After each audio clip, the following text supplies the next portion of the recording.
The first thing I saw when I opened my eyes was my husband's signature at the bottom of our divorce papers. Ethan Bennett. The black ink was still painfully familiar. For several seconds, I couldn't breathe. My fingers tightened around the thick stack of documents in my lap as sound slowly returned around me, the squeak of polished shoes against marble, the low murmur of attorneys speaking near the security checkpoint, the distant ding of an elevator somewhere down the hall. Then I looked up. County Courthouse. 3rd floor. Family Court. And directly across from me, mounted beside the courtroom doors, was a digital display showing the date. April 17, 2026. My heart stopped. No. That wasn't possible. I had seen this date before. I had lived this day before. It was the day Ethan divorced me. The day I begged a man who no longer loved me to remember the 12 years we'd spent together. The day another woman stood beside him and smiled while my marriage collapsed. The day I lost whatever dignity I still had left. And, though I hadn't understood it at the time, it was also the day everything else began to fall apart. I stared at the divorce papers again. My name waited beneath Ethan's. Claire Bennett. The signature line was blank. A memory slammed into me. My own voice cracking in this very hallway. You can't seriously throw away 12 years for her. Ethan's expression, cold. Exhausted. Almost embarrassed. Claire. Don't make a scene. Vanessa standing behind him in an ivory coat, watching me with carefully hidden satisfaction. And me. Crying. Begging. Trying to save a marriage that had already been dead for months. I remembered what came afterward too. The humiliation. The endless phone calls Ethan stopped answering. The friends who quietly chose sides. The career I'd abandoned and couldn't seem to rebuild. The years I spent wondering what I could have done differently. And then, my final memory. Rain against a hospital window. A lawyer sitting beside me with a folder I barely had the strength to open. Arthur Whitmore. My grandfather. The inheritance I had learned about far too late. $28.7 million. Not just money. Property. Investments. Trust assets. Shares in Whitmore Lane Design Group. A life-changing inheritance that had been waiting behind legal restrictions and family paperwork while I destroyed myself trying to hold on to Ethan. Then everything had gone dark. Until now. I slowly raised my hand and touched my face. No hospital. No rain. No exhausted woman staring back at me from a dark window. I was 29 again. And Ethan Bennett was about to divorce me. A strange calm settled over me. Not happiness. Not anger. Something colder. Clarity. The elevator at the end of the hallway chimed. I looked up. The doors opened. Ethan stepped out. My former husband looked exactly as I remembered him that morning. Tall. Immaculate. Controlled. A charcoal suit fit perfectly across his shoulders. His dark hair was styled neatly. And the silver watch I'd given him for our 10th anniversary flashed beneath his cuff. Once. Seeing him walk toward me had been enough to make my heart race. Now I only noticed how confidently he carried himself. Like a man arriving to finalize a business acquisition. Then someone stepped out of the elevator behind him. Vanessa Cole. Of course. A fitted pale blue dress. Camel-colored coat draped over her shoulders. Designer handbag. Perfect makeup. She was supposed to be Ethan's public relations director. For 6 months. Ethan had insisted that was all she was. I'd believed him longer than I should have. Vanessa saw me first. Her lips curved. There it was. That smile. The same one from my previous life. I almost laughed. Ethan approached and stopped several feet away. His eyes moved to the documents in my lap. You're early. That was the first thing my husband said to me on the morning of our divorce. Not are you okay? Not I'm sorry. Just, you're early. In my previous life. That sentence had broken something inside me. This time. I glanced at the clock. So are you. Something flickered across his face. He hadn't expected that answer. Vanessa stepped closer. Ethan wanted to make sure everything went smoothly. I looked at her. She smiled sweetly. We all do. We. Interesting choice of word. Ethan frowned slightly. Vanessa. What? She touched his arm. I'm only trying to help. Her hand stayed there. On my husband's arm. At our divorce hearing. She wanted me to see it. Last time. I had. Last time. I'd stared at those fingers until tears blurred my vision. Now I found myself wondering how I had ever allowed two people this obvious to make me question my own sanity. Vanessa turned toward me again. Her eyes traveled briefly over my clothes. A simple cream blouse. Black trousers. An old leather handbag. Nothing impressive. Nothing that announced the number that would soon change the atmosphere inside that courtroom. Her smile deepened. Claire. I know this probably feels frightening. I said nothing. Starting over. I mean. Still nothing. She mistook my silence for embarrassment. Naturally. Her voice softened into something almost sympathetic. Ethan isn't trying to hurt you. He just thinks you've both outgrown the marriage. I glanced at Ethan. He didn't correct her. That told me everything I needed to know, even though I already knew it. Vanessa continued. You'll be okay. Then she gave a tiny laugh. Maybe this will be good for you. You can finally learn what it's like to build something on your own. There it was. The line. Not exactly the same words as before, but close enough. I remembered how deeply it had cut me in my previous life. Because I had spent years believing the same thing. That Ethan had built everything. That I'd merely stood beside him. I had forgotten the nights I redesigned his first investor deck because he couldn't afford an agency. Forgotten the clients I'd entertained when he was too exhausted to speak. Forgotten the office layouts I'd designed for free. Forgotten the branding ideas. Event plans. Introductions. Research. And hundreds of invisible tasks I'd handled while Ethan built the company that eventually made him wealthy. I had called it supporting my husband. He had eventually started calling it nothing. I looked directly at Vanessa. You're right. Her smile faltered. Ethan's eyebrows drew together. I stood. Starting over might be exactly what I need. Vanessa didn't know how to respond. Neither did Ethan. That pleased me more than it should have. The courtroom doors opened. Bennett v. Bennett. An officer called our names. Ethan adjusted his jacket. Claire. I turned. For the first time that morning, something resembling concern entered his expression. If there's anything you don't understand in the agreement, your attorney can explain it. I almost smiled. There it was again. That assumption. Poor Claire. Emotional Claire. Dependent Claire. The woman who couldn't possibly understand what was happening without someone explaining it to her. I understand it. Then this doesn't need to get ugly. It won't. He studied my face. Good. He started toward the courtroom. Vanessa followed. I watched them for 2 seconds. Then I picked up my papers and walked inside. The courtroom was smaller than people imagined. No dramatic jury box filled with strangers. No television cameras. Just wood-paneled walls. Fluorescent lights. Rows of benches. Attorneys arranging documents. And a judge who looked like she had already dealt with 3 divorces before lunch. Judge Margaret Holloway glanced over the file. Ethan sat at one table. I sat at the other. Vanessa remained in the gallery behind him. That detail almost made me laugh. She wasn't even divorced from him yet. And she was already sitting where she believed the wife should sit. My attorney, Rachel Morris, leaned toward me.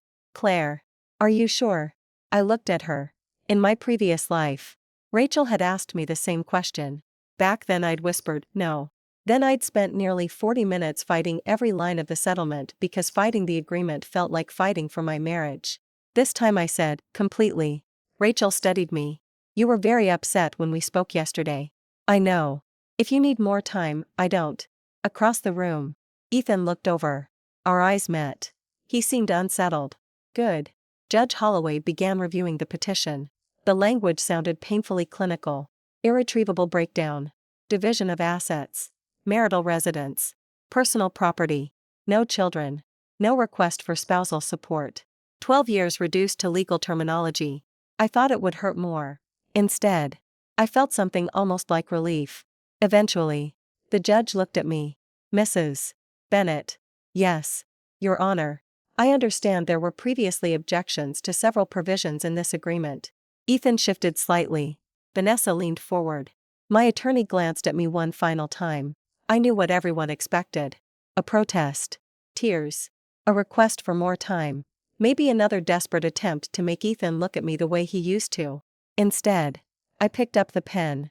Ethan stared. I signed. Claire Bennett. The scratch of the pen against paper sounded impossibly loud. I placed it down. Judge Holloway looked at me carefully. Mrs. Bennett. Are you entering into this agreement voluntarily? Yes, Your Honor. Have you had sufficient opportunity to consult counsel? Yes. And you understand that once this judgment is entered, your marriage to Mr. Bennett will be legally dissolved. I looked across the courtroom. At the man I had once believed would be beside me for the rest of my life. He looked almost confused.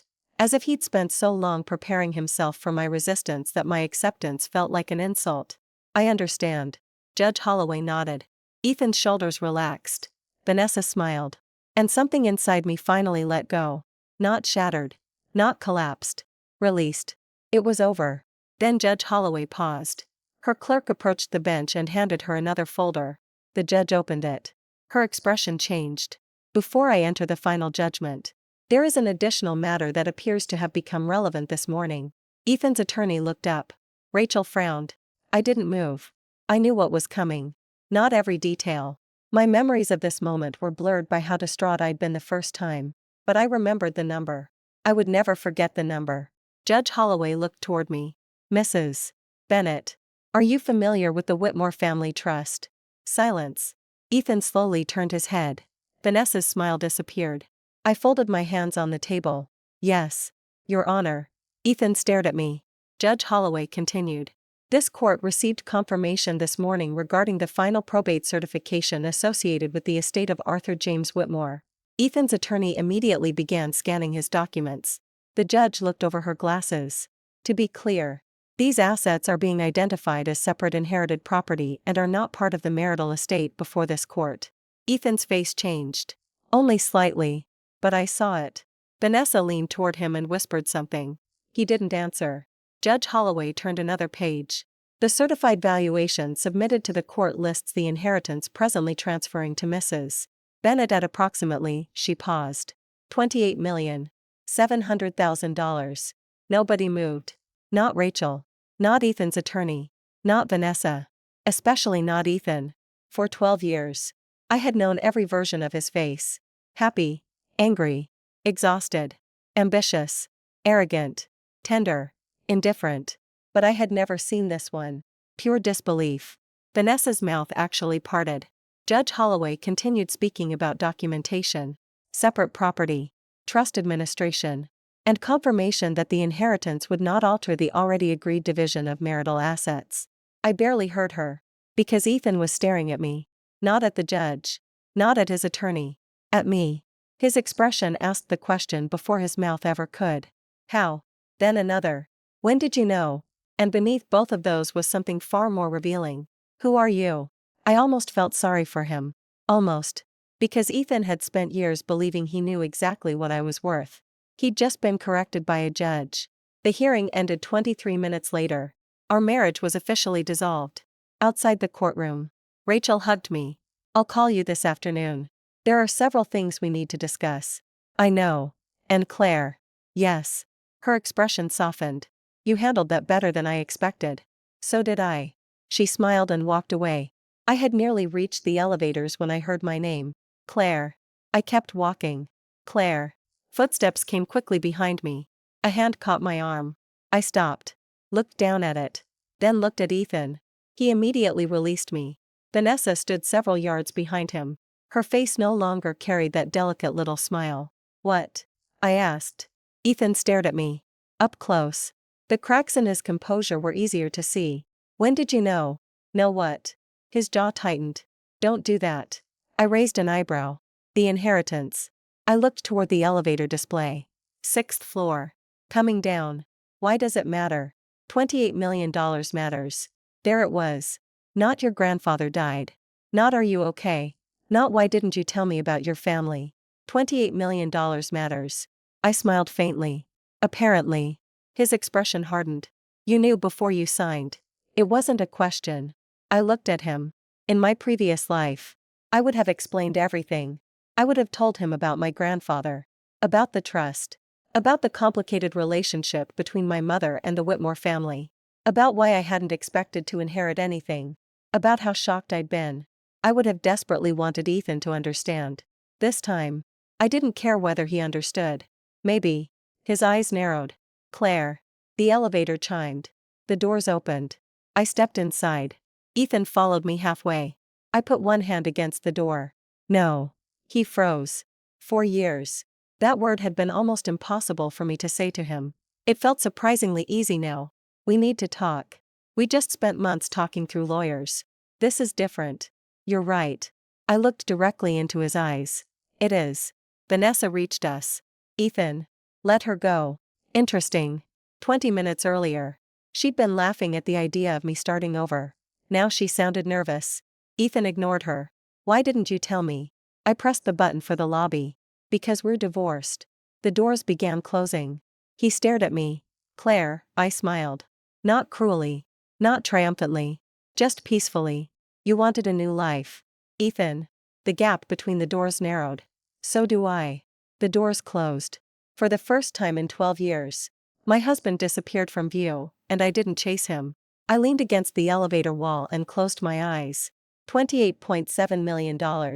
A dead marriage. A second life. And somewhere downtown, inside the offices of Whitmore Lane Design Group, there was apparently a piece of my grandfather's legacy waiting for me. My phone vibrated. Unknown number. I answered. Claire Bennett. A man's voice. Calm. Professional. Yes. My name is Daniel Reed. I represent the Whitmore Family Trust. I believe Judge Holloway informed you of the probate certification. She did. Then I imagine you have questions. I looked at my reflection in the polished elevator doors. For the first time since waking up, I really looked at myself. 29. Alive. Free. I thought about the woman I'd been in my first life. The woman who had believed losing Ethan meant losing everything. She had been wrong. Actually, I said. I have one. Daniel paused. What would you like to know? The elevator reached the lobby. The doors opened onto a wall of bright afternoon sunlight. I stepped forward. What exactly did my grandfather leave me? There was a brief silence on the other end. Then Daniel said, Mrs. Bennett. I stopped. Claire. Another pause. Claire, he corrected. The $28.7 million is only the beginning. I stood completely still. Outside the courthouse windows, the city stretched beneath a cloudless blue sky. And for the first time in 2 lifetimes, I walked toward it alone. Not abandoned. Not defeated. Free. The $28.7 million is only the beginning. I stopped just outside the courthouse. People flowed around me, attorneys carrying leather briefcases. Couples walking in opposite directions without looking at each other. A mother pulling a restless little boy toward the parking garage. But for a moment, all I could hear was Daniel Reed's voice through my phone. What does that mean? It means the figure mentioned in court represents the current appraised value of the assets transferring directly to you. I frowned. Directly. Cash accounts. Marketable securities. 2 properties. And several other holdings. And there's more. There are assets that aren't included in that valuation. I looked back through the courthouse's glass doors. On the other side, Ethan had just reached the lobby. Vanessa was beside him. He saw me immediately. Even through the glass. I could tell he was watching me. I turned away. What kind of assets? Equity. The word made me straighten. In what? Whitmore Lane. For a second, I thought I'd misheard him. The design firm. Yes. I knew Whitmore Lane. Anyone who had studied architecture or commercial interior design in the Northeast knew the name. Luxury hotels. Corporate headquarters. Historic restorations. Museums. Private residences that appeared in magazines I used to keep stacked beside my bed. When I was 22, I'd applied for their graduate design program. I hadn't made the final round. I remembered crying in the bathroom of the tiny apartment Ethan and I shared at the time. Ethan had brought home Chinese takeout and told me it didn't matter. You'll find somewhere better. 6 months later, his startup had begun struggling. I took a safer job. Then I started helping him after work. Then we got married. Then after work became every evening. Eventually my own career became something I kept promising myself I'd return to next year. Next year never came. Until now. How much equity? I asked. Your grandfather's personal stake was placed into a separate testamentary trust. The final percentage depends on several transfer provisions. But you'll have a significant beneficial interest. Significant isn't a number. There was a brief silence. Then I heard something unexpected in Daniel's voice. Amusement. Your grandfather warned me you might say that. My grip tightened around the phone. You knew him. For almost 8 years. I didn't know what to say to that. Arthur Whitmore had been a name from my childhood. A distant figure. My mother's father. The man whose Christmas cards stopped arriving after my mother married my father. The man I hadn't spoken to in more than a decade. And apparently, this stranger on the phone knew him better than I did. Where are you? Daniel asked. Outside the courthouse. My office is 15 minutes away. If you're available, I think this conversation will make considerably more sense with the documents in front of you. I glanced back again. Ethan was coming through the courthouse doors now. Vanessa followed. Send me the address. I'll have reception expect you. I ended the call. Claire. Of course. I closed my eyes for half a second. Then turned. Ethan walked toward me. Vanessa remained several steps behind. He had loosened his tie. A small detail.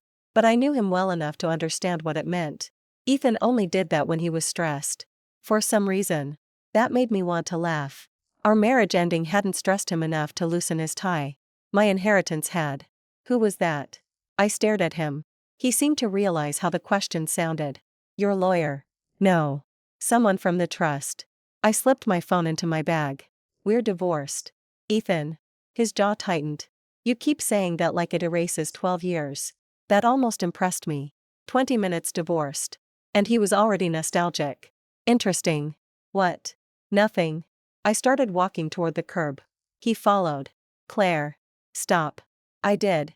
Not because he told me to. Because I wanted to see what he would say. He lowered his voice. I don't understand what's happening. That's okay. No. It isn't. Why?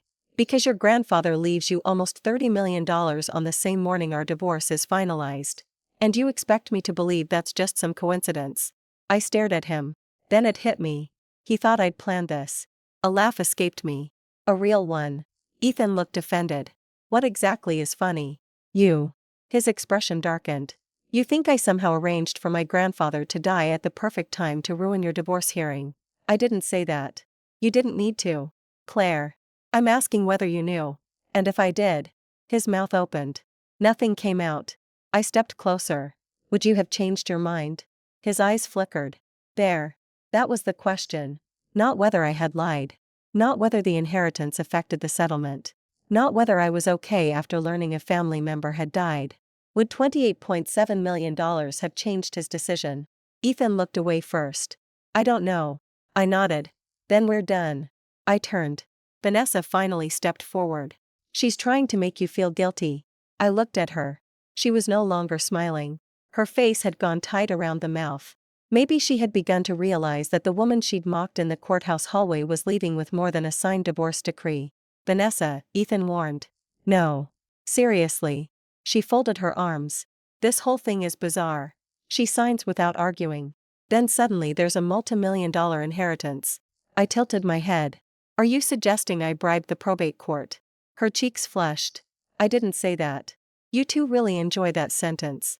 Ethan rubbed his forehead. Enough. Vanessa stared at him. Something passed between them. The first crack. Tiny. Almost invisible. But I remembered enough from my first life to recognize it. In the beginning, Vanessa had loved being chosen. She loved winning. The problem was that relationships built around winning eventually needed someone new to lose. That wasn't my problem anymore. A black sedan pulled toward the curb. My rideshare. I opened the rear door. Ethan spoke again. Claire. I looked over the roof of the car. His expression had changed. Less angry now. More uncertain. Where are you going? I smiled faintly. To find out what my life looks like without you. Then I got into the car. Daniel Reed's office occupied the 23rd floor of a glass tower downtown. I expected mahogany. Old paintings. A receptionist who looked like she'd been working for the same family since 1974. Instead, I found pale oak. Glass walls. Abstract art. And a view across the river. Modern. Quiet. Expensive without trying to prove it. Ms. Bennett. The receptionist stood. Mr. Reed is expecting you. Claire is fine. She smiled. Of course. I followed her down a corridor. A man was waiting beside an open conference room door. Daniel Reed was younger than I'd expected. Early 30s. Maybe. Dark blonde hair. Navy suit. No tie. He had the calm posture of someone who never needed to raise his voice to control a room. He held out his hand. Claire. I shook it. Daniel. I'm sorry we're meeting under these circumstances. Which circumstances? My divorce or my grandfather's death? A pause. Both. Good answer. He gestured toward the conference room. A stack of folders sat on the table. There were 6. I stopped. Those are all for me. Most of them. That's comforting. It shouldn't be. I looked at him. He almost smiled. I'd rather you understand the complexity before you become excited about the number. I sat. Believe me. After this morning, I'm not sure I have enough energy left to be excited. Daniel took the chair opposite me. He opened the first folder. Then we'll start with the simple part. He slid a document across the table. At the top was my grandfather's full name, Arthur James Whitmore. Seeing it printed there felt different from hearing it in court. More real. Daniel began explaining. Arthur had died 11 months earlier. That surprised me. 11 months. Yes. Why am I only hearing about this now? Because the trust contained conditions that prevented final distribution until several estate matters were resolved. Nobody thought to call me. We did. I frowned. Daniel opened another folder. 3 certified letters. He showed me copies. All addressed to my old house. The house Ethan and I had sold 2 years earlier. Then 2 more letters. Those had gone to an apartment we'd lived in before buying our current home. My stomach tightened. What about email? An address ending in Bennett Design. I looked away. I hadn't used it in years. My old professional email. Of course. Daniel watched me but didn't comment. Your grandfather had limited contact information for you. He was also very specific that no attempt should be made through your husband. My eyes snapped back to him. What? Daniel didn't answer immediately. Instead, he reached for a smaller envelope. Cream paper. My name handwritten across the front. Not Claire Bennett. Claire Whitmore Bennett. I stared at it. What's that? A letter. From him. Yes. My fingers didn't move. Daniel placed it on the table between us. He wrote it about 18 months before his death. Did you read it? No. Do you know what's in it? Only what Arthur told me. I looked at the envelope again. What did he tell you? Daniel leaned back. He said you'd probably be angry with him. Accurate. He said you might refuse the inheritance. Less accurate. That earned a brief smile. Then his expression became serious again. And he said that if you were still married to Ethan Bennett when the trust transferred, I was to make absolutely certain you understood that the inheritance belonged solely to you. The room seemed to become quieter. Why? I think the letter will answer that better than I can. I didn't touch it. Not yet. Instead, I looked at the folders. Tell me about the money. Daniel nodded. No judgment. No attempt to force an emotional moment. I appreciated that. He turned the first page. Approximately $6.4 million in liquid assets and short-term securities. I blinked. 6.4. Yes. Okay. 3 residential properties. Where? Boston. Newport. And a smaller property in Vermont. I stared. My grandfather owned a house in Newport. He owned several over the years. The one in the trust is relatively modest. Define modest.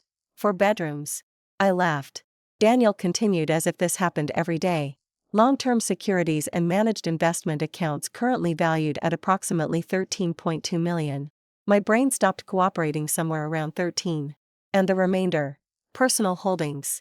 Collectibles. A small charitable foundation interest. And other assets.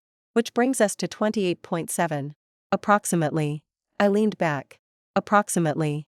Asset values fluctuate. Right. Of course. My $28.7 million might have a bad Tuesday. Daniel closed the folder. Now the complicated part. Whitmore Lane. Correct. He opened the largest folder. The firm's logo appeared on the first page. I knew that logo. I had once stared at it for hours while preparing my application portfolio. My throat tightened. Daniel tapped a line on the document. Arthur was one of the firm's early investors. Over time, he increased his holdings. Was he a designer? No. Then why a design firm? Daniel looked at me. Because of you. I froze. What? Arthur began investing after you entered design school. I stared at him. No. Yes. He wasn't even speaking to my mother. That doesn't mean he wasn't following your life. Something inside my chest twisted. I didn't like it. Anger was easier. Distance was easier. A grandfather who had simply forgotten me would have been easier. How much does the trust own? Daniel turned the page. Enough that you'll have voting rights. That's not what I asked. He met my eyes. 11.8%. I stared. I knew enough about Whitmore Lane to understand that 11.8% wasn't decorative. You're telling me I own almost 12% of one of the largest independent design firms on the East Coast. Technically, the trust owns it for your benefit until the transfer process is completed. Daniel. Yes. Do I own it? A pause. Effectively. Yes. Then yes. I stood and walked toward the window. The city stretched below me. Cars. Buildings. Tiny people crossing intersections. This morning, I'd woken up believing my greatest advantage was knowing Ethan would divorce me. Now I was discovering that my previous life had hidden an entire world from me. Why didn't I know any of this? Daniel remained seated. That's a complicated question. No. It's not. I turned. My grandfather knew where I went to school. He knew what I studied. He invested in a design company because of me. Apparently he knew enough about Ethan to specifically keep him away from my inheritance. I pointed toward the letter. So why didn't he call? Daniel was silent. That irritated me. You knew him. Tell me. I knew him as a client. You said 8 years. Yes. Then tell me what kind of man watches his granddaughter's life from a distance and never picks up the phone. Daniel's expression changed. Not defensiveness. Sadness. He was stubborn. I laughed bitterly. Wonderful. And proud. Even better. And by the time he realized he'd waited too long. He believed you hated him. I stopped. Daniel looked at the envelope. He told me once that some people apologize because they want forgiveness. He didn't want to put that burden on you. That's convenient. Maybe. His answer surprised me. He didn't defend Arthur. He also said he had no right to appear after years of silence and demand a place in your life. I looked away. So he left money instead. No. Daniel's voice was quiet. He left you a choice. I turned back. What does that mean? He opened another folder. Inside was a photograph. I recognized the building immediately. A red brick industrial structure near the river. Huge windows. Steel beams. I had seen it in architecture magazines. The Hawthorne Foundry. Daniel nodded. Whitmore Lane purchased it 3 years ago. I know. Do you know why? Adaptive reuse. Their new headquarters project. That was the public plan. Was. The project stalled. Why? Internal disagreement. Cost. Leadership changes. He slid another document toward me. Arthur's trust contains a provision allowing you to nominate a redevelopment proposal for the property. I stared at him. Me. Yes. I'm not licensed anymore. You don't need to be licensed to submit a concept proposal. I haven't worked professionally in 3 years. 4.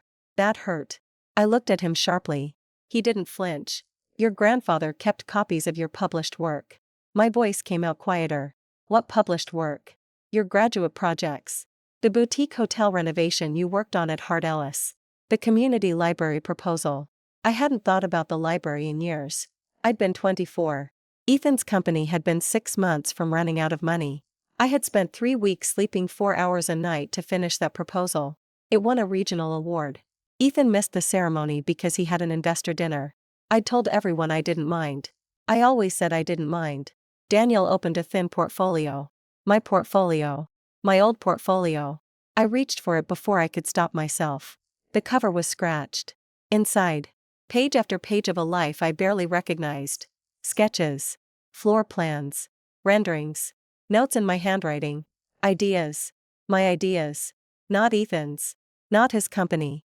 Not his clients. Mine. I sat slowly. Where did he get this? You sent him one. I shook my head. No. According to Arthur. You did. When? Your senior year. Then I remembered. A package. A stupid impulsive package I'd mailed after graduation. No letter. Just my portfolio and a note, you don't have to speak to Mom. But I thought maybe you'd want to know what I became. He never replied. I had assumed he threw it away. My fingers trembled slightly against the page. He kept it. Until he died. I closed the portfolio. For a moment. I couldn't speak. Daniel gave me the silence. Finally. I pushed the portfolio aside. Tell me what I have to do. For what? The company. You don't have to do anything. I know. I looked at him. That's why I'm asking. Something in his expression shifted. I understood immediately why Arthur had trusted him.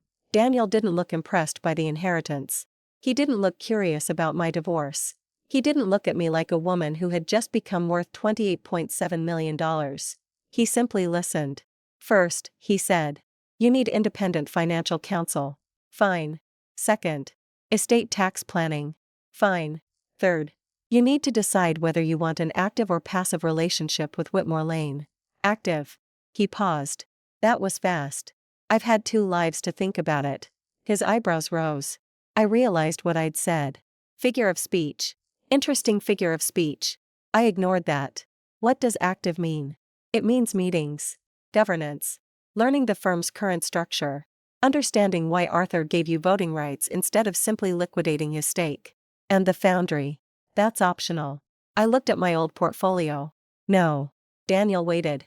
It isn't. For the first time, I felt something I hadn't felt since waking up. Excitement. Not because of the money. Because somewhere beneath years of being Mrs. Ethan Bennett, the 22-year-old woman who used to stay awake until 3 in the morning sketching buildings, was still alive. And she was furious that I'd forgotten her. My phone vibrated. I looked down. Ethan, a text message. We need to talk tonight. Another appeared before I could respond. There are things we need to clear up before this gets out of hand. I stared at the screen. Daniel glanced toward my phone but politely looked away. Then a third message arrived. Claire. Answer me. I turned the phone face down. Daniel raised an eyebrow. Problem. My ex-husband. Already. We've been divorced for approximately. I checked the clock. 2 hours. Efficient man. I laughed. That's one word for him. Daniel closed the folders. There's one other thing you should know before you leave. The humor disappeared from his face. What? Your grandfather's estate was private. But the probate certification is now part of a legal record. So people may find out. I thought of Ethan. Vanessa. Ethan's company. The investors who knew me only as the quiet wife who stood beside him at Christmas parties. How quickly? Possibly today. I leaned back. Great.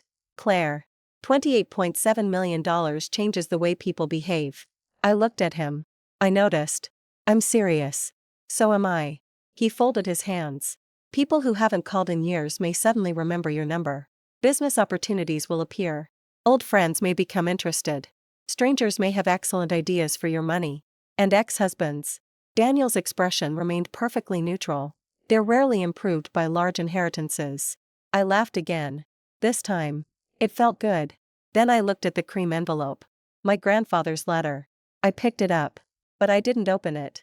Not yet. Can I take this? It's yours. I placed it carefully inside my bag. Then I gathered my old portfolio. Daniel stood. One more question. I looked at him. Where are you staying tonight? My house. He hesitated. What? Is the house titled jointly? No. Ethan bought out my interest as part of the settlement. And you're comfortable returning there? I opened my mouth. Then stopped. In my previous life, I had returned. I remembered walking through the front door and seeing the half-empty closet. Remembered Ethan arriving later. Remembered screaming. Remembered Vanessa's earring beneath the sofa. Remembered sleeping on the bathroom floor because I couldn't stop crying. No. I wasn't going back. Not this time. I need a hotel. Daniel nodded. I can have my office arrange. No. He stopped. I can book a hotel. A tiny smile. Good. I slipped the portfolio beneath my arm. I'll call you tomorrow. I'll be here. I walked toward the door. Claire. I turned. Daniel nodded toward the portfolio. Arthur would have liked that you're taking it. My throat tightened. I didn't answer. I left. I booked a room at a hotel overlooking the river. Not the penthouse. Not the presidential suite. Just a quiet corner room on the 18th floor. I ordered soup. Then I sat cross-legged on the bed in my courthouse clothes and opened my old portfolio. 3 hours disappeared. I remembered everything. The smell of tracing paper. Coffee at midnight. Fighting with professors over sight lines. Sketching hotel lobbies while waiting for buses. Walking through old buildings and imagining what they could become. At some point, my phone began vibrating again. Ethan. I ignored it. Then Vanessa. I stared at her name. That was new. She had never called me directly before. I let it ring. A voicemail appeared. I didn't listen. Then a text. Claire. Ethan is upset. Please don't use the inheritance to punish him. I read it twice. Then burst out laughing. Actually laughing. Alone in the hotel room. Punish him. I hadn't done anything. Apparently. My existence without him was already being interpreted as aggression. I deleted the message. Another notification appeared.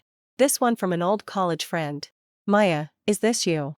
Below it was a link to a local business news post. I opened it. The headline made my stomach drop. Whitmore heiress identified following $28.7 million estate transfer. There was no photograph. Thank God. But there was my name. Claire Bennett. Granddaughter of Arthur Whitmore. Beneficiary. Whitmore Lane. The article had been posted 11 minutes earlier. Daniel had been right. It had started. My phone rang again. Ethan. This time. I answered. What? Silence. Maybe he hadn't expected me to pick up. Then, where are you? Why? You're not at the house. I stared toward the river. You checked. I came home. Home. Interesting. What do you want? Ethan. We need to talk before this becomes a circus. What's becoming a circus? Your inheritance is already online. I know. Do you understand what that means? I smiled. There it was again. Ethan explaining the world to me. Enlighten me. Reporters.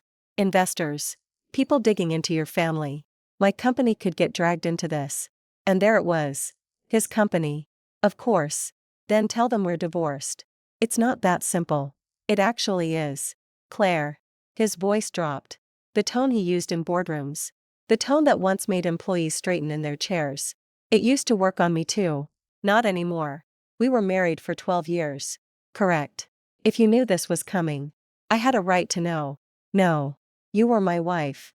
Was. You can't keep repeating that like, I can. Actually. The judge was very clear. Silence. Then his voice softened. Dangerously. Come home. I stared out at the city. No. Claire. I said no. Where are you staying? None of your business. Don't be childish. That word. Childish. In my first life. That single word could send me into a spiral of self-doubt. Maybe I was emotional. Maybe I was overreacting. Maybe Ethan was right. This time. I felt nothing. Good night. Ethan. Wait. I almost ended the call. Then he said Vanessa shouldn't have come today. I stopped. Interesting. Okay. She insisted. Okay. I didn't ask her to say those things to you. Okay. Can you stop saying okay? I smiled. What would you prefer? I don't know. Something. There was frustration in his voice now. Real frustration. Because anger would have been familiar. Tears would have been familiar. Jealousy would have been familiar. Indifference was new. I have nothing to say.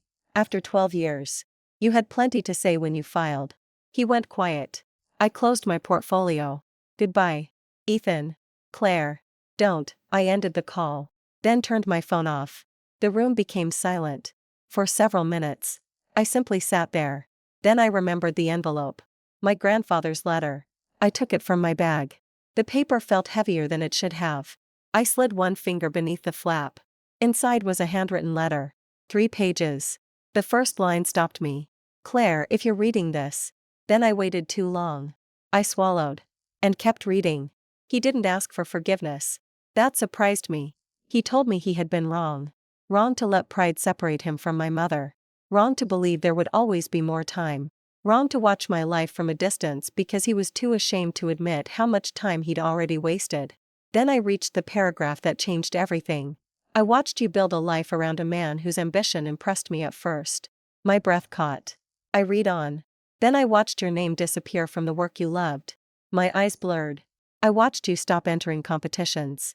I watched your professional website go dark. I watched the young woman who once mailed me a portfolio full of impossible buildings slowly become known only as someone's wife. I pressed my lips together. The next sentence was underlined. Money should never become the reason you stay where you are not respected. I stopped reading. For a long time. Because suddenly I wasn't 29 in a hotel room. I was 38 in a hospital bed in my previous life. Alone. Exhausted. Thinking about all the years I'd spent waiting for Ethan to realize what he'd lost. Arthur had understood before I did. Not everything. But enough. I wiped my eyes and continued. The final paragraph was shorter. The money is yours. Use it. Waste it. Give it away. Invest it. I won't be here to judge you. But the shares are different. I frowned. Those I left because I remember the girl who drew buildings. My fingers tightened around the paper. If she still exists. Give her a chance. I read that line again. And again. Then I looked toward my old portfolio. Something inside me settled. A decision. Not revenge. Not anger. Not even ambition. Recognition. I knew what I wanted to do tomorrow.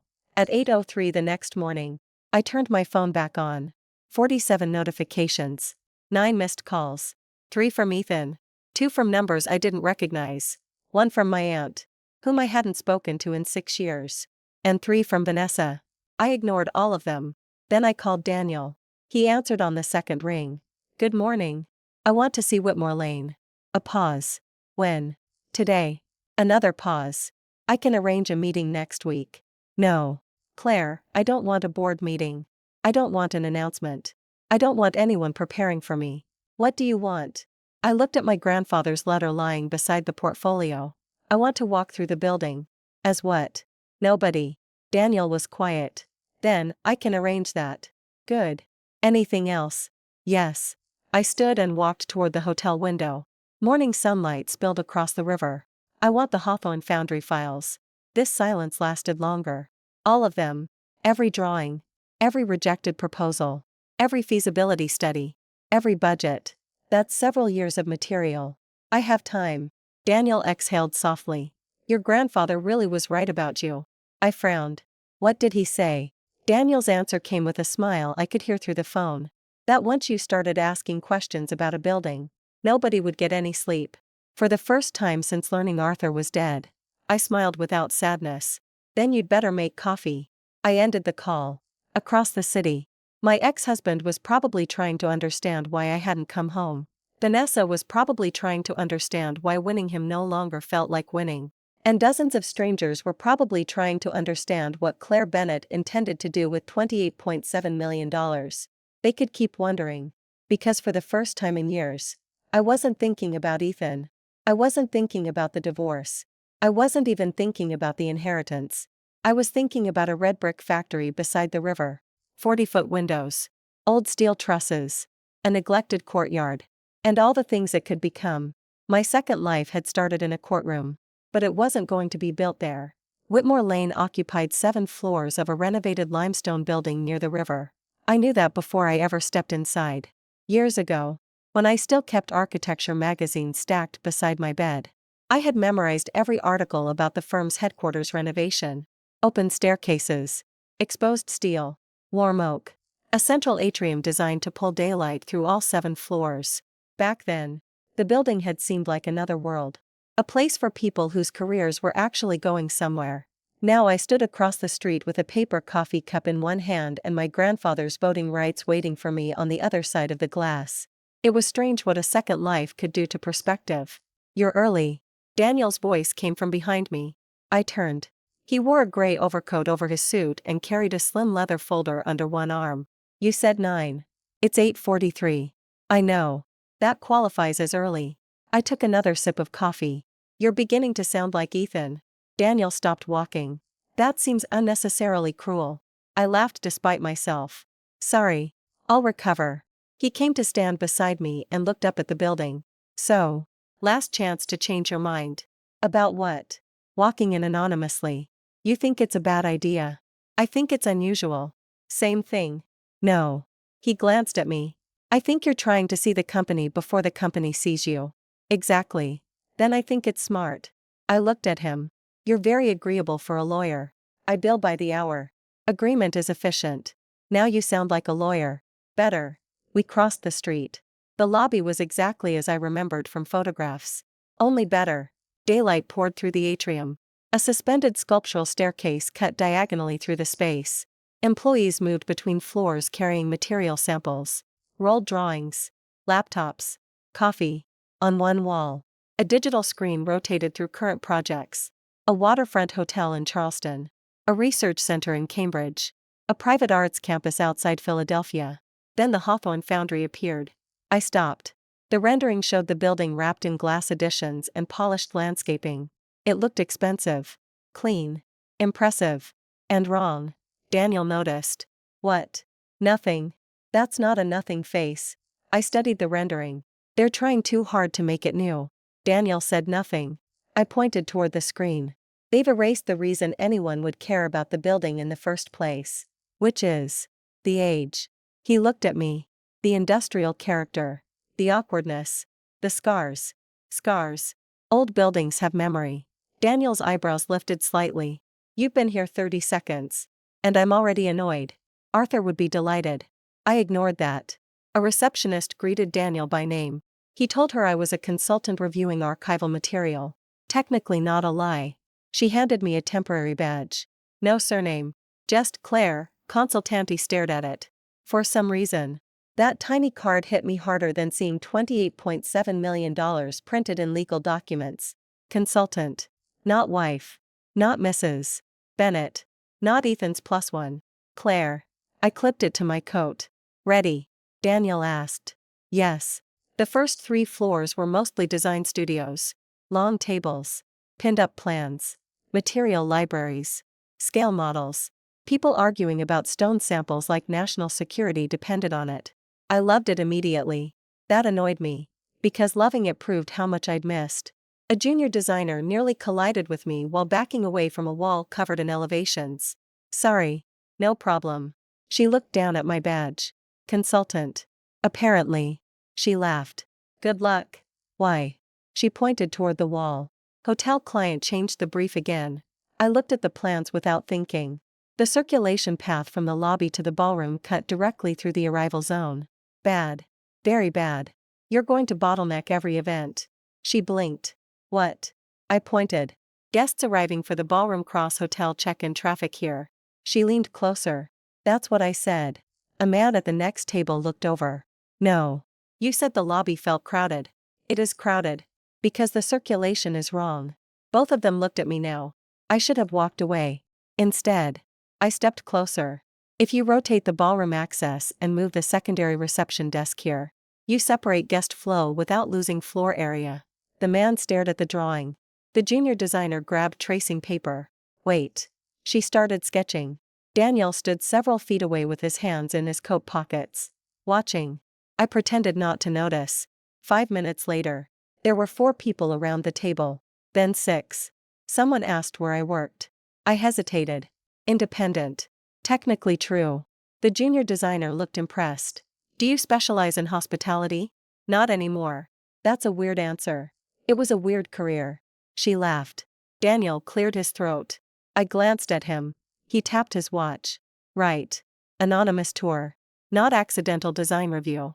Good luck, I said. The junior designer called after me. Wait, what was your last name? I kept walking. Consultant. Daniel caught up beside me. Subtle. I got distracted. You redesigned a circulation plan in under 7 minutes. It was obvious. To you. I looked at him. You really don't know anything about design. Do you? No. Refreshing. Why? Ethan always pretended he did. That slipped out before I could stop it. Daniel's expression changed only slightly. He didn't ask. I appreciated that too. The 4th floor held executive offices. We didn't go there. Not yet. Instead, Daniel took me into an archival room. 3 large boxes waited on a conference table. Hawthorne Foundry, Phase I Hawthorne Foundry, Phase I Hawthorne Foundry, Redevelopment Reviewee took off my coat. How long do we have? As long as you want. Good. I opened the first box. 2 hours later. Coffee had gone cold beside me. 4 hours later. I had stopped noticing time. The foundry had been built in 1912. Originally a machine works. Later a wartime manufacturing facility. Then warehouse space. Then abandoned. Whitmore Lane bought it with plans to convert it into a mixed-use design campus. Studio space. Public exhibition hall. Retail. Restaurant. Event venue. Possibly a boutique hotel component. The plans were ambitious. Too ambitious. Every proposal tried to make the property produce revenue in 6 different ways. The result was architectural confusion. I spread the last rejected concept across the table. Daniel returned carrying sandwiches. You've been frowning at that drawing for 20 minutes. It's bad. Very technical. It doesn't know what it wants to be. Also technical. I ignored him. They're trying to solve the financial model with architecture. Isn't that what development is? No. I looked up. Architecture can support a financial model. It can't fix a bad one. He set a sandwich beside me. Eat. I'm thinking. You can do both. Not efficiently. Now you sound like Ethan. I glared at him. He raised both hands. Fair. I unwrapped the sandwich. Daniel sat across from me. What would you do? I looked back at the plans. Less. Less. Much less. Arthur's notes say you were never good at less. Arthur didn't know me. Daniel said nothing. I regretted the sharpness immediately. I looked down. Sorry. You don't owe me an apology. I know. That was new too. Knowing when I did and didn't owe someone something. I took a bite. Then pointed to the site plan. They're treating every square foot like it has to earn money. Because the project is expensive. Then stop developing every square foot. Daniel leaned forward. I moved the papers around. Keep the main manufacturing hall almost intact. No hotel. No. Retail. Minimal. Office. Some. Then what makes money? The people using it. He waited. I could feel something starting to assemble in my head. Not a complete idea. A direction. Studios. Workshops. Exhibition space. Public programs. Design incubator. Short-term project rooms. That sounds charitable. It isn't. Explain. I stood and grabbed a pencil. Whitmore Lane already spends millions recruiting talent. Building client relationships. Hosting events. Sponsoring competitions. And maintaining brand visibility. I drew a rough diagram. What if the building isn't a separate development trying to maximize rent? Daniel nodded slowly. What if it's infrastructure for the company? Exactly. I kept drawing. Young designers get subsidized studio space for 6 months. In exchange, they participate in public exhibitions and firm-led projects. Vendors sponsor material labs. Universities rent workshop space. Clients come for demonstrations instead of conference room presentations. Daniel watched me. You've thought about this before. No. You don't look like someone making this up. I've thought about places like this. For years. In another life. Without admitting it. I stared at the sketch. Then something cold moved through me. Ethan's first office. A converted warehouse. I had designed the entire thing. Not officially. He couldn't afford an architect. So I'd drawn layouts at our kitchen table. Picked furniture. Specified lighting. Worked with the contractor. The office later appeared in a business magazine. The article called it Ethan Bennett's vision for collaborative innovation. My name wasn't mentioned once. I had smiled when I read it. I told myself it didn't matter. It did. It always had. Daniel's voice pulled me back. Claire. I placed the pencil down. I'm fine. You disappeared for a second. Old memory. Bad one. I looked at the sketch. Useful one. Before he could ask more, the conference room door opened. A woman in her 50s stepped inside. Silver blonde hair. Black suit. Sharp eyes. She looked at Daniel first. Then at me. Then at the plans covering the table. Daniel. Margaret. She didn't smile. I was told there was a consultant reviewing Hawthorne. Daniel stood.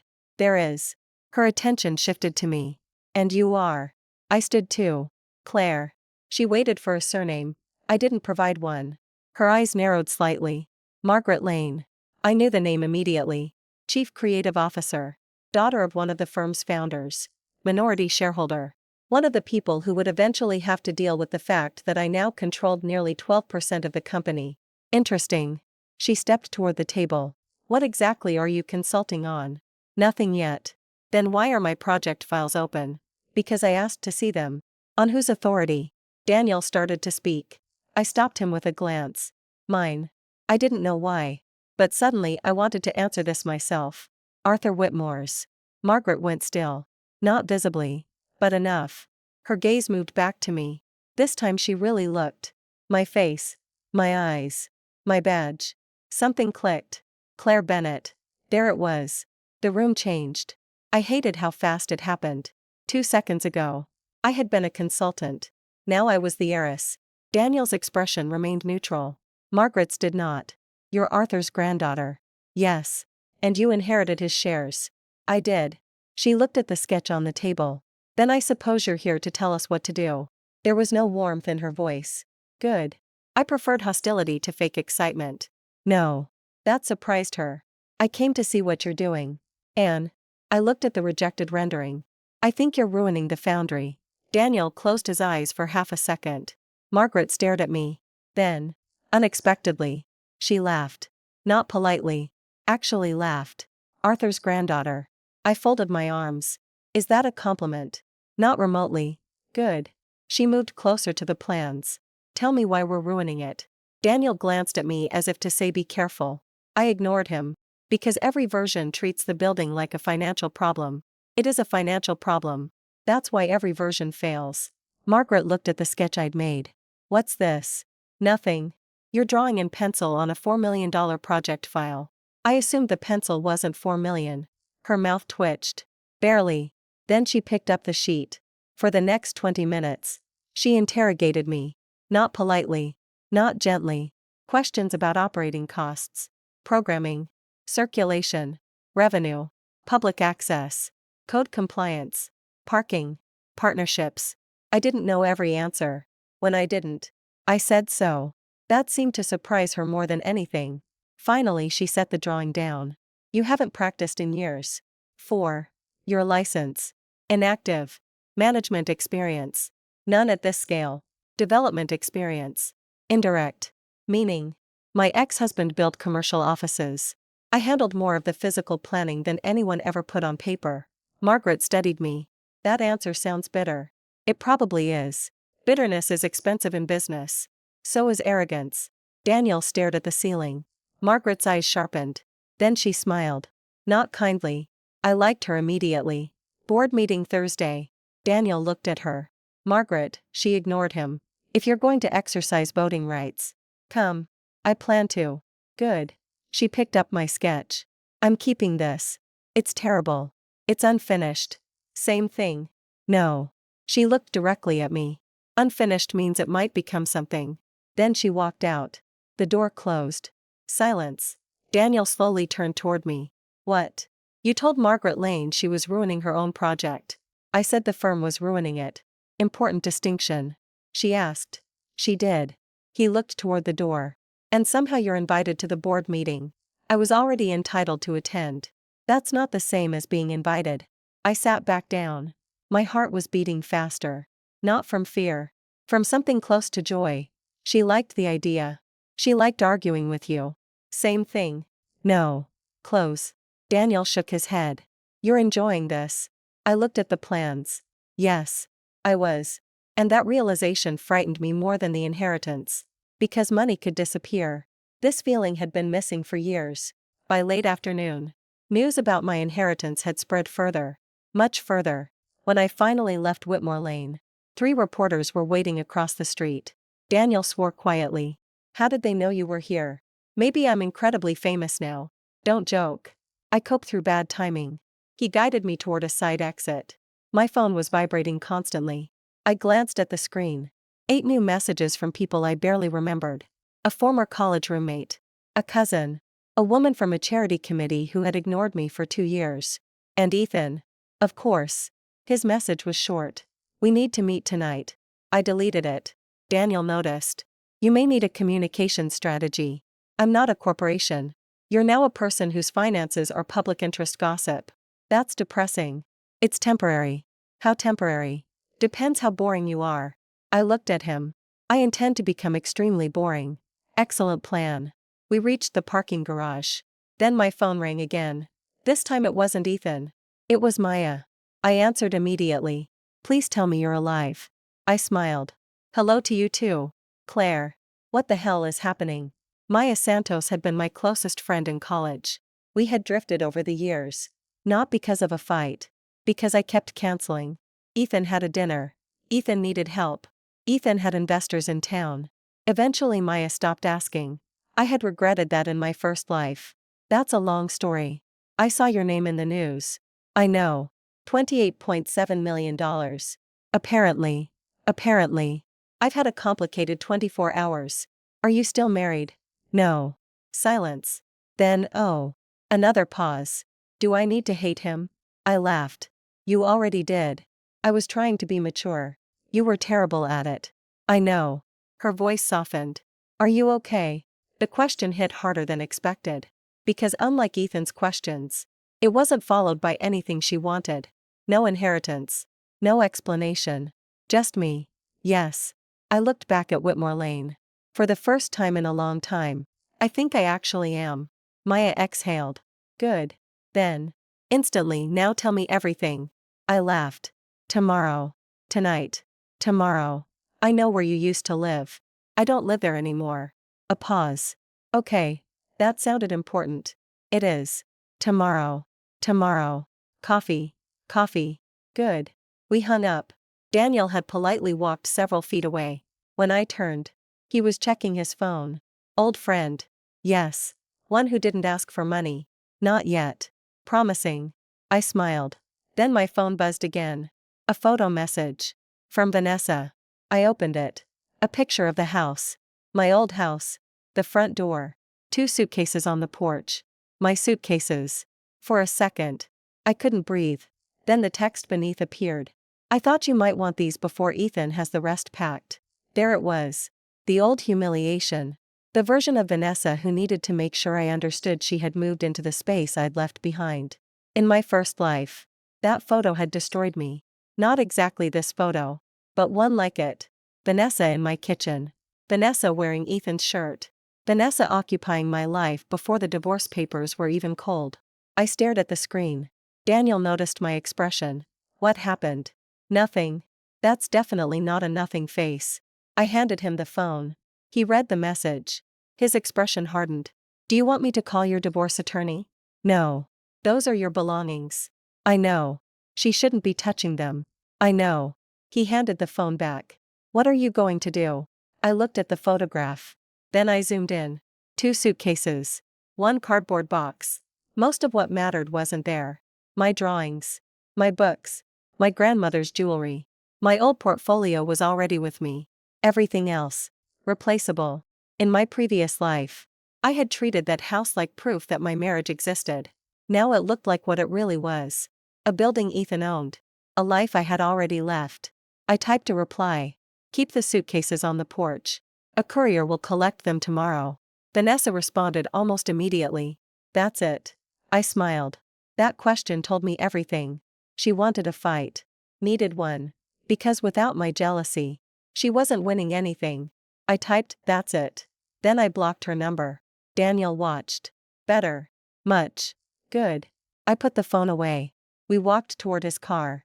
Then he stopped. Claire. What? There's something you should know before Thursday. About the board meeting. Yes. His tone had changed. Serious now. Arthur's shares don't just give you voting power. What else? They give you influence over a pending strategic partnership. I frowned. With whom? Daniel looked at me carefully. Bennett Dynamics. For 1 second. The entire garage seemed silent. Ethan's company. I stared at Daniel. What partnership? A redevelopment technology contract tied to Hawthorne. My pulse slowed. Not quickened. Slowed. Because suddenly the shape of the next few weeks became much more complicated. How large? Potentially 40 million over 5 years. I let out a breath. Of course. Of course my grandfather's company and my ex-husband's company were connected. Somewhere. Fate had a deeply irritating sense of humor. Does Ethan know that Whitmore Lane is evaluating the partnership? Yes. That I now have voting rights. After today. Daniel glanced toward my phone. He probably does. I looked back toward the city. In my first life, Ethan always walked into rooms expecting me to be on his side. Even after he stopped treating me like a partner. Even after he began sleeping with someone else. Some part of him had always assumed Claire Bennett would protect Ethan Bennett. That version of me was gone. What does the board vote on Thursday? Daniel's expression told me he already knew what I was thinking. Whether to continue negotiations. I nodded slowly. And if I think his proposal is good, then you vote for it. And if it's bad, then you vote against it. Even if he thinks it's revenge. Daniel held my gaze. Especially then. I smiled. Not because I wanted Ethan to lose. That would have been simpler. No.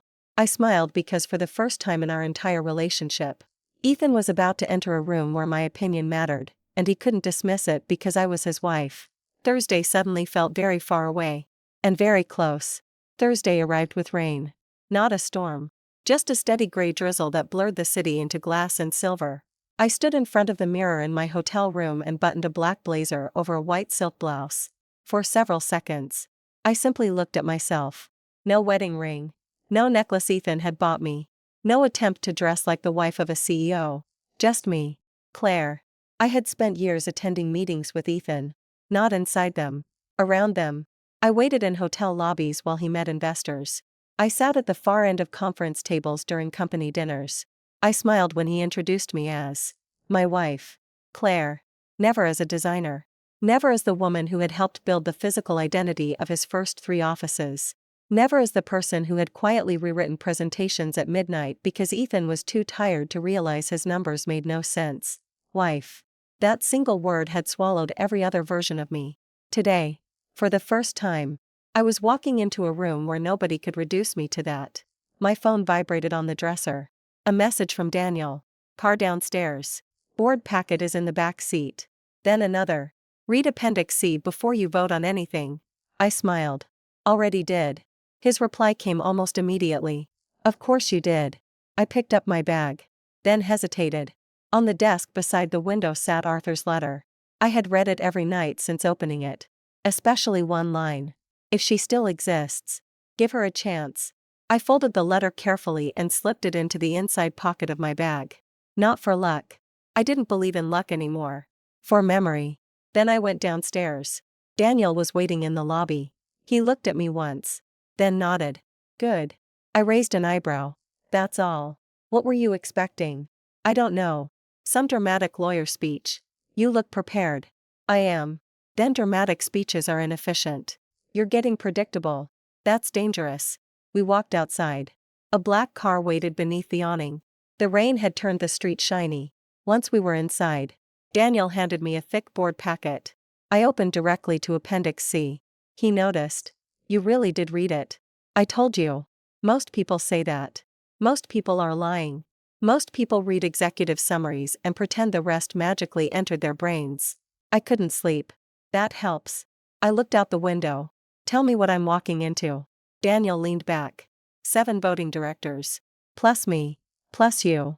Who supports Bennett Dynamics? 2 almost certainly. Against. Margaret is skeptical. That means against. Not necessarily. With Margaret. Skepticism looks like attempted murder. Daniel almost smiled. Fair. And the others? Undecided. I tapped the packet. The projections are too optimistic. Which projections? Bennett's installation savings. Daniel studied me. Go on. They're claiming the automation package will cut facilities costs 18% within 3 years. Correct. But that's based on full occupancy. Yes. Hawthorne isn't projected to reach full occupancy for at least 5. Correct. So the savings are being modeled against a building that doesn't exist operationally yet. Daniel's expression changed. Not surprise. Approval. That was Appendix C. I noticed. And the contract locks Whitmore Lane into a 5-year service agreement before the first phase of the redevelopment is even complete. Yes. I closed the packet. That's terrible. It isn't terrible. It's aggressive. That's the polite word. And Bennett Dynamics gets access to performance data from the building. Anonymized. Supposedly. Daniel looked at me. You're concerned about the data clause. I'm concerned about everything that becomes valuable after someone tells me it's just operational data. Arthur would have agreed. I looked away. You say that too often. Because he did. The car turned toward Whitmore Lane. Then Daniel added. Ethan may attend. I looked back. May. His company requested presentation rights. Of course they did. The board allowed 15 minutes. I stared at the rain sliding down the window. For a strange second. I remembered standing behind Ethan in our kitchen while he practiced investor pitches. He'd pace barefoot across the floor. I would sit at the island with a red pen. Too many words. Weak opening. Explain the number. Don't look at the screen. He used to listen. Once. Before success convinced him he'd always known everything. Are you okay with that? Daniel asked. With what? Seeing him. I turned. I saw him in court. That wasn't a business meeting. No. This will be different. I understood what he meant. At court. Ethan had still possessed the familiar role. Husband. Even if only for a few more minutes. Today. He would be the CEO of Bennett Dynamics. And I would be one of the people deciding whether his company received a major contract. Good, I said. Daniel frowned slightly. Good. I want it to be different. The boardroom occupied the top floor. Floor-to-ceiling windows. Long walnut table. Minimal decoration. The kind of room designed to make everyone feel slightly less important than the building itself. Margaret Lane was already there. She looked up from her tablet as I entered. You came. You invited me. I wanted to see if you'd actually show up. Disappointed. Undecided. I took the chair Daniel had indicated. There was a brass nameplate in front of it. Claire Bennett, beneficiary directory stared at the surname. Bennett. Legally. I hadn't changed it yet. For the first time. I wanted to. Not because I hated the name. Because it no longer belonged to who I was becoming. Margaret noticed me looking. You can have that changed. Already planning to. She nodded once. No questions. I liked that about her too. The other directors arrived gradually. Thomas Vale. CFO. Elena Park. Operations. Richard Hale. Longtime outside director. Simon Cross. Development. Naomi Ellis. Independent board member. Everyone knew who I was. That much was obvious. But nobody mentioned the inheritance directly. Their curiosity lived in glances. Measured smiles. Too careful introductions. Then the door opened. Ethan walked in. The room changed. Not dramatically. No one gasped. No music stopped. But I felt it. His presence had always done that in business settings. He knew how to enter a room. Dark navy suit. Perfect posture. Controlled expression. Behind him came two executives from Bennett Dynamics. One carried a laptop. The other carried presentation binders. Ethan saw me immediately. His step slowed. Only for a fraction of a second. Then he recovered. Good morning. Margaret gestured toward the far side. Mr. Bennett. He took his seat. Not across from me. Diagonal. Close enough that I could see the faint tension in his jaw. Far enough that neither of us had to pretend not to notice the other. The meeting began. For 40 minutes. We discussed matters unrelated to Hawthorne. Budget approvals. Staffing. A client dispute.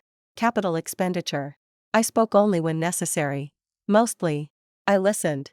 That alone seemed to irritate Ethan. He kept glancing at me. I knew why. When I was nervous during our marriage. I filled silence. Explained. Apologized. Asked unnecessary questions. Silence had always made me feel like I was doing something wrong. Not anymore. Finally. Margaret closed one file. Hawthorne. Ethan's team began setting up. Daniel leaned slightly toward me. Still want to stay? I whispered back. I'd stay if the building caught fire. Comforting. The lights dimmed. Ethan stood. For one ridiculous moment. My body remembered being proud of him. He was good at this. He always had been. Confident without seeming rehearsed. Technical enough for the experts.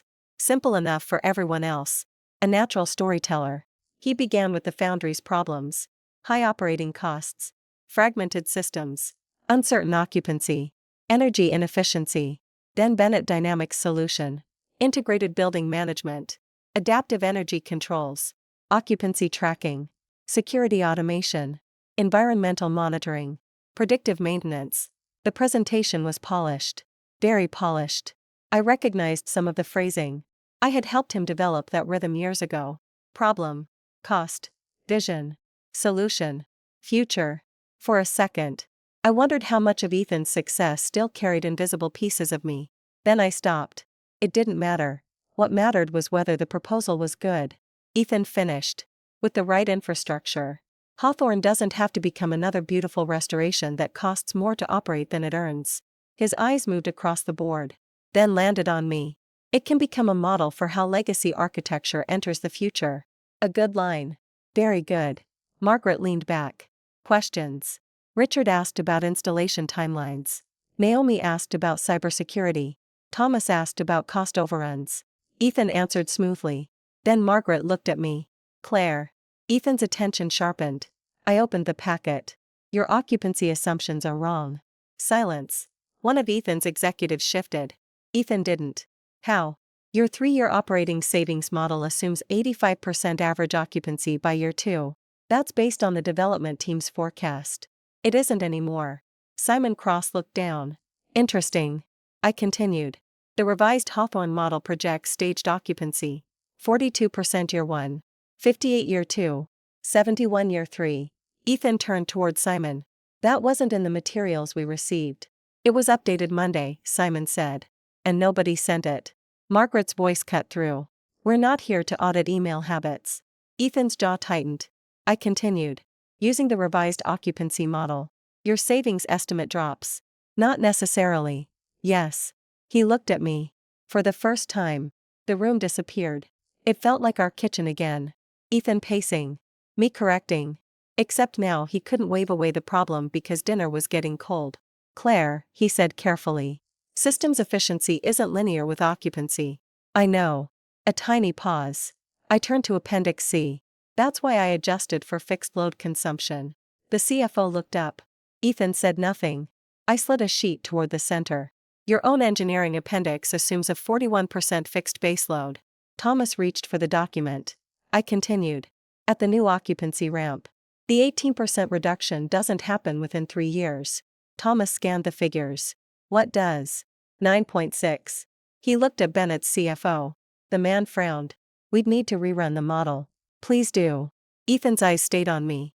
Margaret's mouth twitched. Not a smile. Almost. Ethan walked back toward the table. Even at 10%, the savings remained substantial. Agreed. That surprised him. I could tell. I wasn't here to destroy him. That seemed harder for him to understand than hostility would have been. I turned another page. My larger concern is the 5-year service lock, which protects both sides from implementation disruption. Before the building's use model is finalized, the automation framework is adaptable. So why lock the service structure now? Because infrastructure requires continuity. Continuity isn't the same as exclusivity. One of the board members nodded. Ethan saw it. His tone sharpened slightly. Bennett Dynamics is investing significant upfront engineering resources. And Whitmore Lane is giving you 5 years of guaranteed service revenue plus access to one of the most visible redevelopment projects in the region. His eyes narrowed. You make that sound one-sided. No. I leaned back. I think it's good for you. Silence. But I'm not convinced it's good enough for us. There. The word settled between us. Us. Not him and me. Whitmore Lane. The company whose shares had belonged to my grandfather. The company whose meeting I was now sitting in. Ethan looked at me for a long second. Then Margaret spoke. Continue. I turned to the data clause. Why does Bennett retain derived performance analytics? Ethan answered immediately. To improve system models. For Hawthorne. For all future projects. So Whitmore pays for the building. Provides the operational environment. And Bennett gets product development value from our data. Aggregated value. Still value. The clause is standard. Then change it. One of Bennett's executives glanced at Ethan. He didn't look away from me. To what? Project-specific use only unless separately licensed. That's commercially unrealistic. Then price the license. Thomas Vale leaned forward. She's right. That shifted the room. Ethan's CFO started speaking. Naomi joined. Then Margaret. Within minutes. The conversation became technical. Real. Contract language. Data rights. Service scope. Performance triggers. I sat quietly. Not because I had nothing to say. Because I'd said enough. And something strange happened. People continued the argument I started. Not dismissed it. Not smiled politely. Not waited for Ethan to reinterpret my point. They used it. Built on it. That feeling was almost disorienting. Eventually Margaret called a 10-minute break. Chairs moved. People stood. Coffee appeared. I headed toward the windows. Claire. I knew that voice.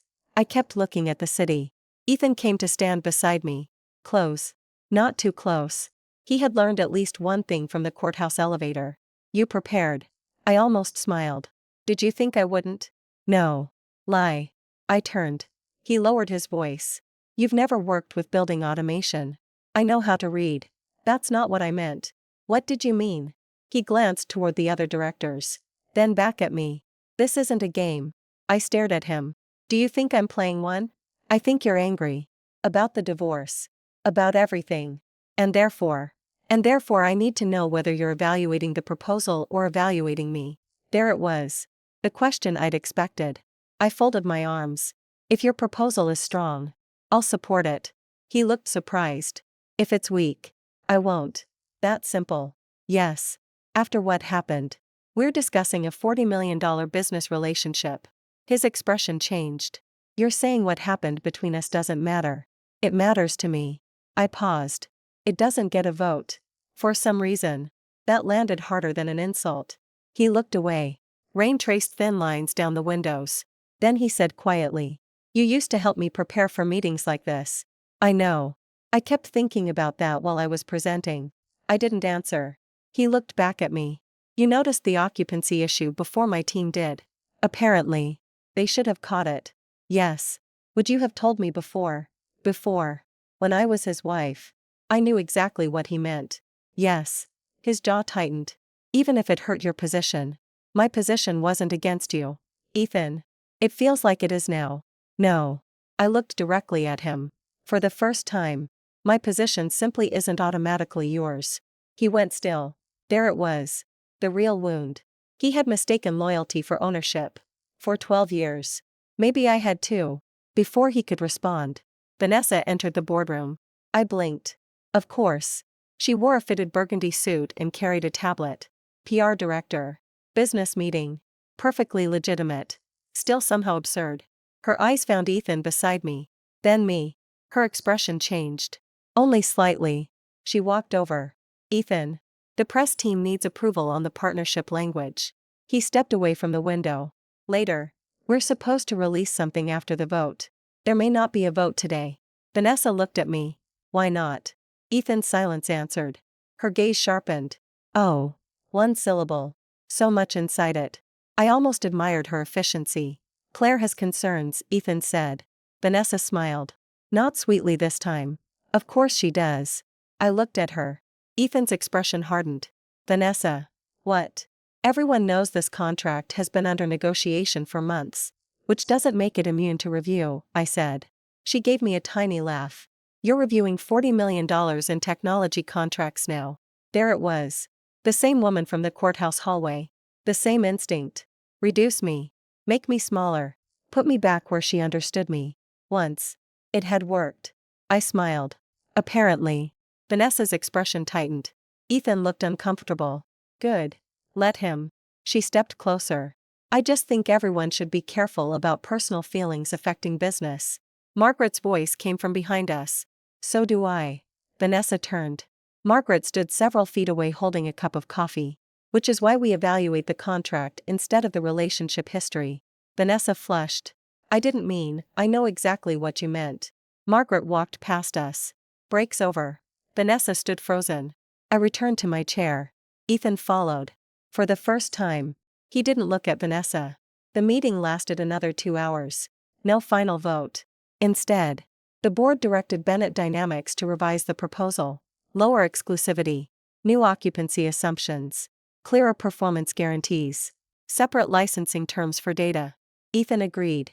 He didn't have much choice. As people began packing up, Margaret looked at him. Revised terms by Tuesday. You'll have them. Then she looked at me. Hawthorne concept review Monday morning. I blinked. What concept review? The one you're presenting. I didn't agree to present. You drew on my project files. That wasn't a proposal. Then improve it. Margaret, 9 o'clock. She walked out. I stared after her. Daniel appeared beside me. Congratulations. For what? Your first impossible deadline. I hate her. No. You don't. No. I gathered my papers. I really don't. Across the room. Ethan closed his laptop. Vanessa was speaking quietly to him. He barely responded. Then he looked at me. Not angry. Not exactly. Thoughtful. That was worse. Because Ethan Bennett was at his most dangerous when he started thinking. I left the building with Daniel. The rain had stopped. The city smelled clean. I need Hawthorne's structural survey, I said. Daniel sighed. Hello to you too. And the environmental report. Already sent. Current zoning. In the packet. Original plans. Archives. Can I access them tonight? Yes. Good. He studied me. You're actually doing this. Apparently. That word is becoming a habit. I inherited it with the money. He laughed. We reached the curb. Then a voice called behind us. Claire. Ethan. Daniel looked at me. Do you want me to stay? I thought about it. Then shook my head. No. He nodded. I'll be in the car. Ethan approached alone. Vanessa wasn't with him. Your lawyer waits for you now. He's not my chauffeur. I didn't say he was. You're getting very good at sentences you didn't technically say. He ignored that. I wanted to apologize. That stopped me. For what?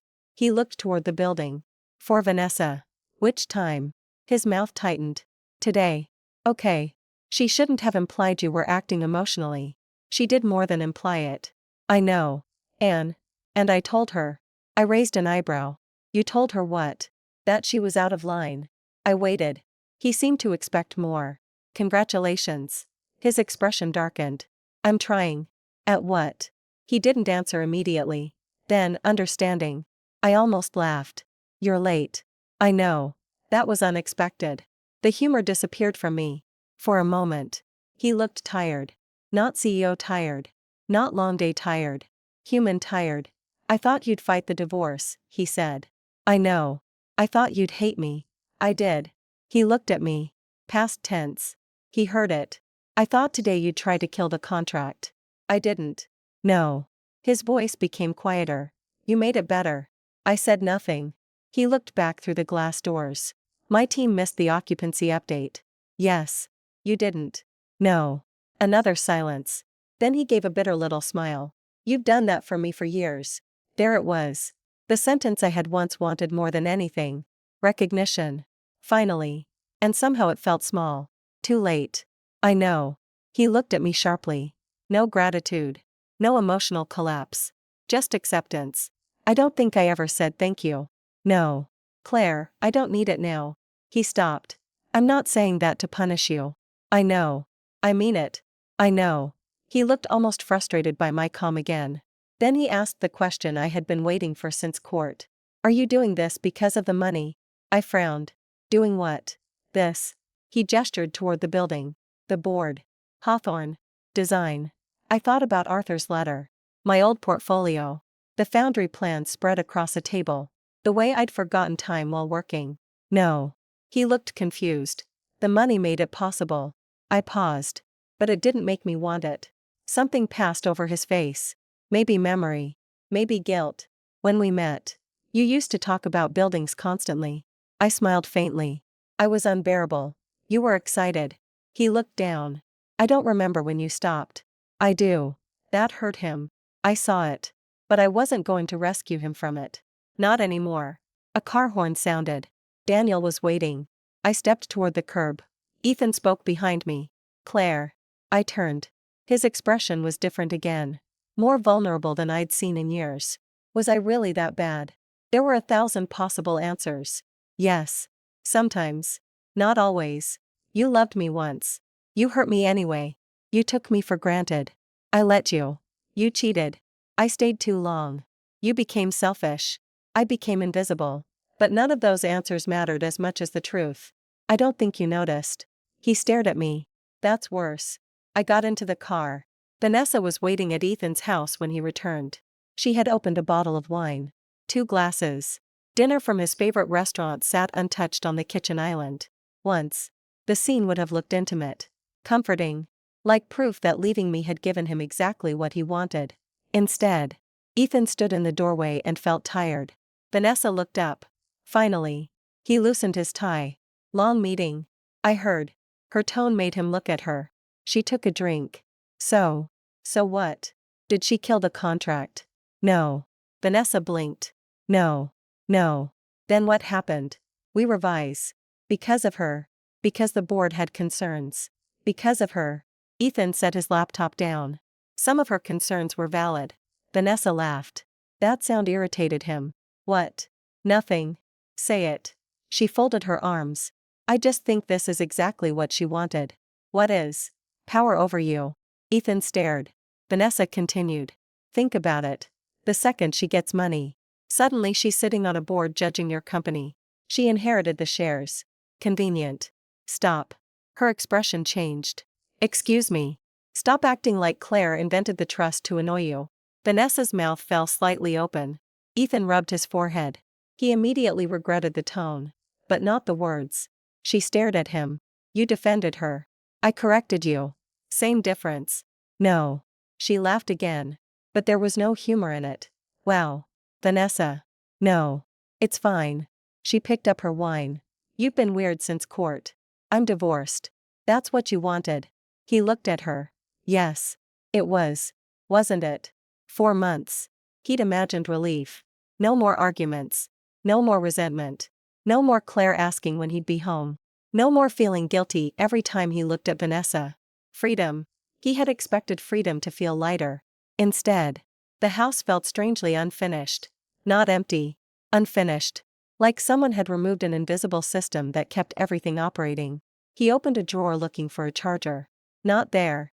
He checked another. Nothing. Where's my spare charger? Vanessa stared. How would I know? Ethan stopped. Claire would have known. The thought came automatically. He hated that. Then his eyes moved toward the dining table. A stack of unopened mail sat there. Claire used to sort it. He hated that thought too. Vanessa watched him. What? Nothing. He closed the drawer. Her eyes narrowed. You're thinking about her. No. Don't lie to me. Ethan looked at her.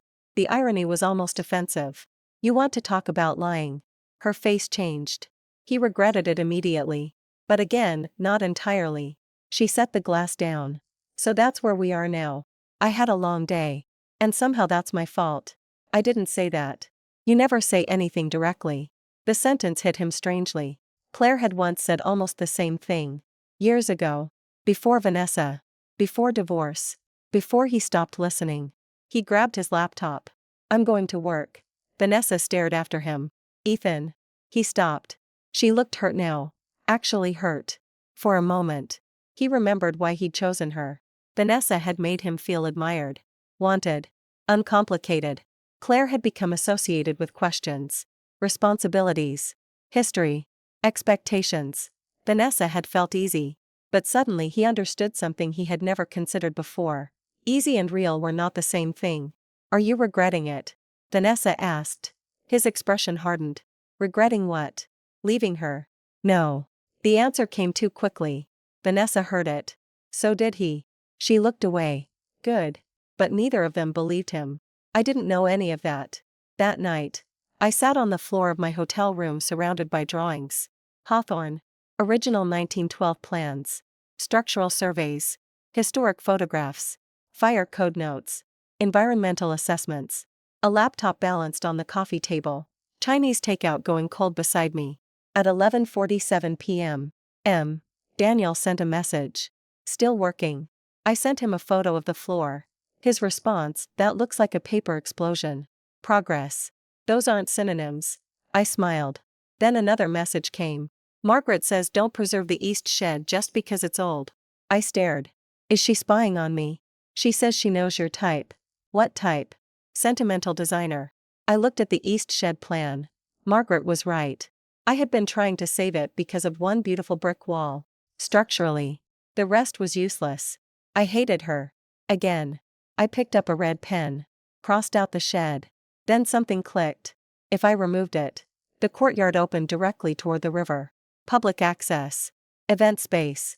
Outdoor fabrication exhibitions. A visual access from the main hall to the water.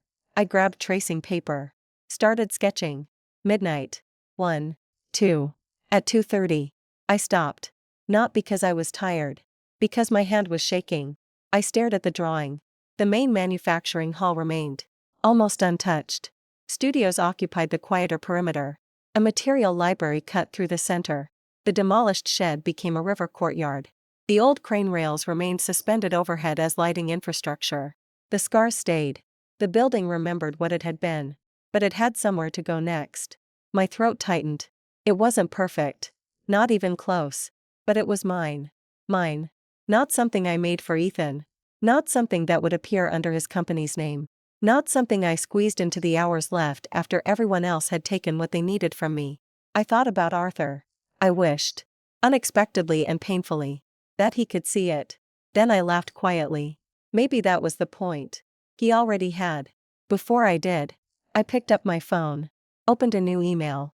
Recipient, Margaret Lane. Subject, Hawthorne. Initial concept. I attached the sketch. My finger hovered over send. In my first life. I would have waited. Polished. Doubted. Asked Ethan what he thought. Made sure someone else approved. This time. I pressed send. 30 seconds later. My phone rang. Margaret. I stared at the screen. It was 2:41 a.m. I answered. Hello. Her voice was completely awake. You removed the east shed. You told Daniel not to let me save it. I told him you would try. You were right. I usually am. Why are you awake? Why are you? Fair. Then she said. The courtyard works. My heart jumped. I kept my voice neutral. Maybe. The circulation doesn't. I know. The North Studios are too deep. I know. The public entrance is weak. I know. Good. I frowned. Good. If you thought this was finished, I'd fire you before I hired you. I laughed. She continued. 9 Monday. I remember. Bring 3 versions. 3. 1 safe. 1 practical. 1 that would make the finance department hate you. I smiled slowly. And which one do you want? The 3rd. Then she hung up. I stared at the phone. 2:43 in the morning. A terrible first draft. A board meeting where my ex-husband finally had to listen when I spoke. A building I couldn't stop thinking about. For the first time in years, I was exhausted for a reason that belonged entirely to me. I looked at the drawing again. Then at Arthur's letter beside it. The $28.7 million had shocked everyone in the courtroom. But lying there on the hotel floor, surrounded by tracing paper and bad coffee, I understood something they didn't. The money wasn't the real inheritance. This was the chance to remember who I had been before I learned how to disappear. By Monday morning, I had slept a total of 11 hours across 3 nights. It should have made me miserable. Instead, I felt more awake than I had in years. The Hawthorne presentation sat open on my laptop as the car carried me downtown. 3 versions. Exactly as Margaret demanded. 1 safe. 1 practical. 1 that would make the finance department hate me. Daniel had reviewed the contracts. Margaret had torn apart my circulation plan twice. I had redrawn the courtyard 4 times. And somewhere around 3 in the morning on Sunday, I finally stopped trying to make Hawthorne impressive. I started trying to make it useful. That changed everything. When I entered the presentation room at Whitmore Lane, Margaret was already there. So was Thomas Vale, the CFO. He looked at me as if he'd received bad news. Good morning. Is it? I put my laptop on the table. You haven't seen anything yet. I've seen the preliminary budget. Then I'm sorry. Margaret laughed into her coffee. Thomas did not. Daniel took a seat near the back wall. Am I here as counsel or emotional support? Neither. Excellent. I connected the screen. The first rendering appeared. Hawthorne. Not polished. Not pretty. Still unfinished. Margaret leaned forward. Start. So I did. For the next 40 minutes, I forgot everything else. The inheritance. The divorce. Ethan. Vanessa. The news articles. All of it. I talked about the building. The original machine hall. The crane rails. The river access. The proposed studio zones. Public programming. Material labs. Flexible workshop spaces. Revenue through partnerships instead of retail saturation. I showed how the old brick shell could remain visible. How the courtyard could function as both public space and event infrastructure. How younger firms and independent designers could rent project rooms for limited periods without turning the building into generic co-working. Thomas interrupted constantly. Who pays for this? Phase 1 sponsorship. What happens when sponsorship ends? Rental income covers operations by year 4. Your year 4 assumption is optimistic. Your demolition estimate is inflated. He stared at me. I stared back. Margaret looked delighted. Then I reached the 3rd version. The finance department version. Thomas sighed before I even clicked. This is the one I'm going to hate. Isn't it? Probably. The screen changed. The east side of the property opened completely toward the river. Large portions of later construction disappeared. The central hall became a public exhibition and fabrication space. The surrounding buildings housed design studios, material research, university partnerships, and rotating residency programs. Thomas stared. You cut 30% of the leasable area. Yes. You removed the premium retail component. Yes. You reduced short-term revenue. Yes. He took off his glasses. Why? I looked at the rendering. Because the building isn't a mall. Silence. Then Margaret smiled. Thomas rubbed his forehead. I hate this. Good. That's not a compliment. I know. He looked at Margaret. You're encouraging her. I invited her. Daniel said quietly from the back. I warned everyone. I almost laughed. Then the door opened. A junior assistant stepped inside. Sorry to interrupt. Mr. Bennett is here. My hand froze on the clicker. Margaret looked toward the door. Which Bennett? The assistant looked confused. Ethan Bennett. Of course. Thomas looked at me. Daniel looked at me. Margaret did not. Why? He says it's regarding the revised Hawthorne technology proposal. Margaret sighed. Send him in. I kept my expression neutral. A few seconds later, Ethan entered. He was carrying a folder. No entourage this time. No Vanessa. He stopped when he saw the rendering behind me. Then he looked at me. Sorry. I didn't realize you were presenting. You weren't invited to the presentation. Margaret said it. Not me. Ethan recovered instantly. I only need 5 minutes. You have 3. He handed Thomas the folder. Updated pricing and revised data terms. Thomas opened it. Ethan's eyes moved to the screen. That's Hawthorne. My version. He stepped closer. For a moment. His face changed. Not business evaluation. Recognition. He knew this part of me. Or at least he used to. You designed this. Initial concept. He looked longer than necessary. Then he said quietly, it looks like you. I didn't know what to do with that. Margaret did. What does that mean? Ethan glanced at her. Claire always left old materials visible. I looked at him. He continued. Brick. Steel. Structure. She hated when renovations erased everything. The room went strangely quiet. He remembered. Of course he remembered. That somehow made things worse. I had spent years convincing myself Ethan hadn't understood what I cared about. Maybe he had. Maybe he had simply decided it mattered less than what he wanted. Margaret looked at me. Accurate. Mostly. Ethan smiled faintly. She used to say a building shouldn't be embarrassed by its age. My stomach tightened. That was my sentence. Something I'd said in our first apartment while sketching a warehouse renovation for class. I hadn't remembered it in years. He had. Thomas broke the silence. Your revised service proposal. Ethan turned back to business. Reduced exclusivity. 3-year base term with performance extensions. Project-specific data restrictions. Thomas flipped pages. And implementation pricing. Down 11%. Margaret looked impressed despite herself. Fast revision. We wanted the project. Ethan looked at me when he said it. I ignored that. For 10 minutes. The room shifted back into contract review. The revised proposal was better. Much better. I hated that too. Because I wanted to be objective. And objectivity meant admitting Ethan was good at what he did. When Thomas finished. He looked at me. Thoughts? I scanned the pricing. The service structure is better. Ethan watched me. The data clause too. A tiny pause. But I still don't like the full building deployment. His expression tightened. Why? Because Hawthorne won't operate as one building. It is one campus. Physically. I walked to the screen. Operationally. It's multiple environments. I pointed. Public exhibition hall. Private studios. Material labs. Event zones. University spaces. Different usage patterns. Ethan came closer. He studied the plan. So phased deployment. Exactly. Pilot the core systems in the main hall. And studio wing. Then scale. I nodded. For several minutes. We stood side by side discussing technical zones. It felt terrifyingly familiar. Too familiar.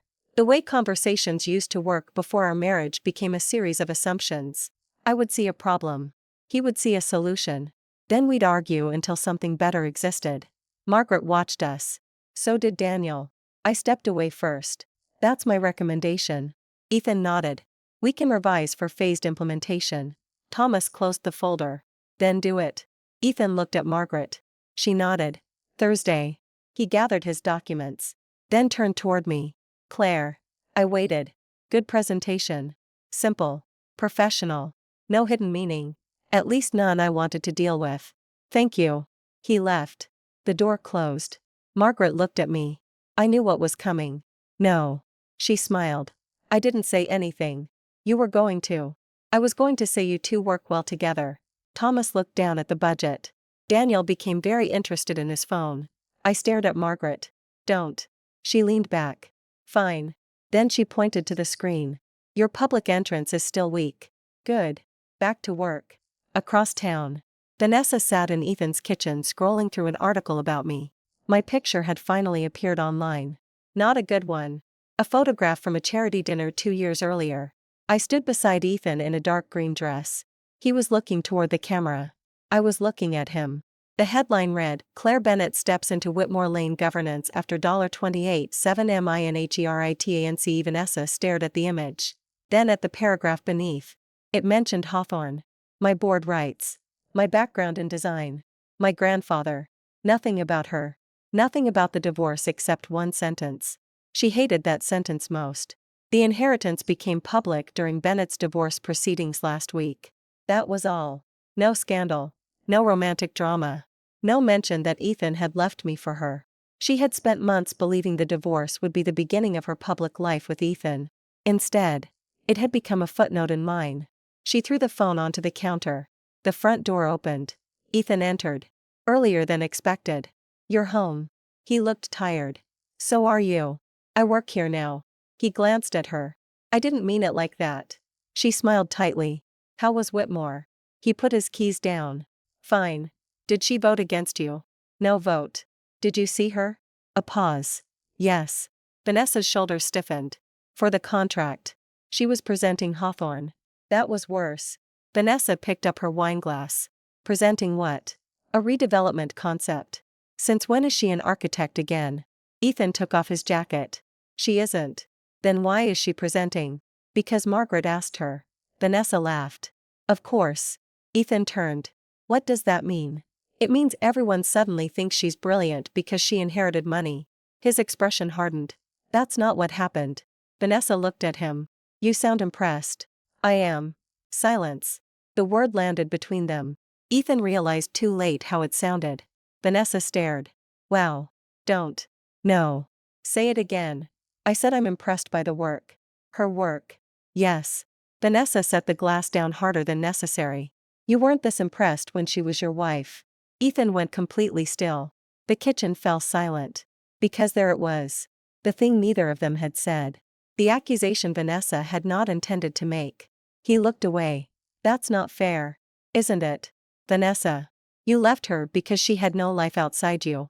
"I never said that." "You didn't need to." He closed his eyes. That sentence again. Everybody kept saying versions of it. Claire.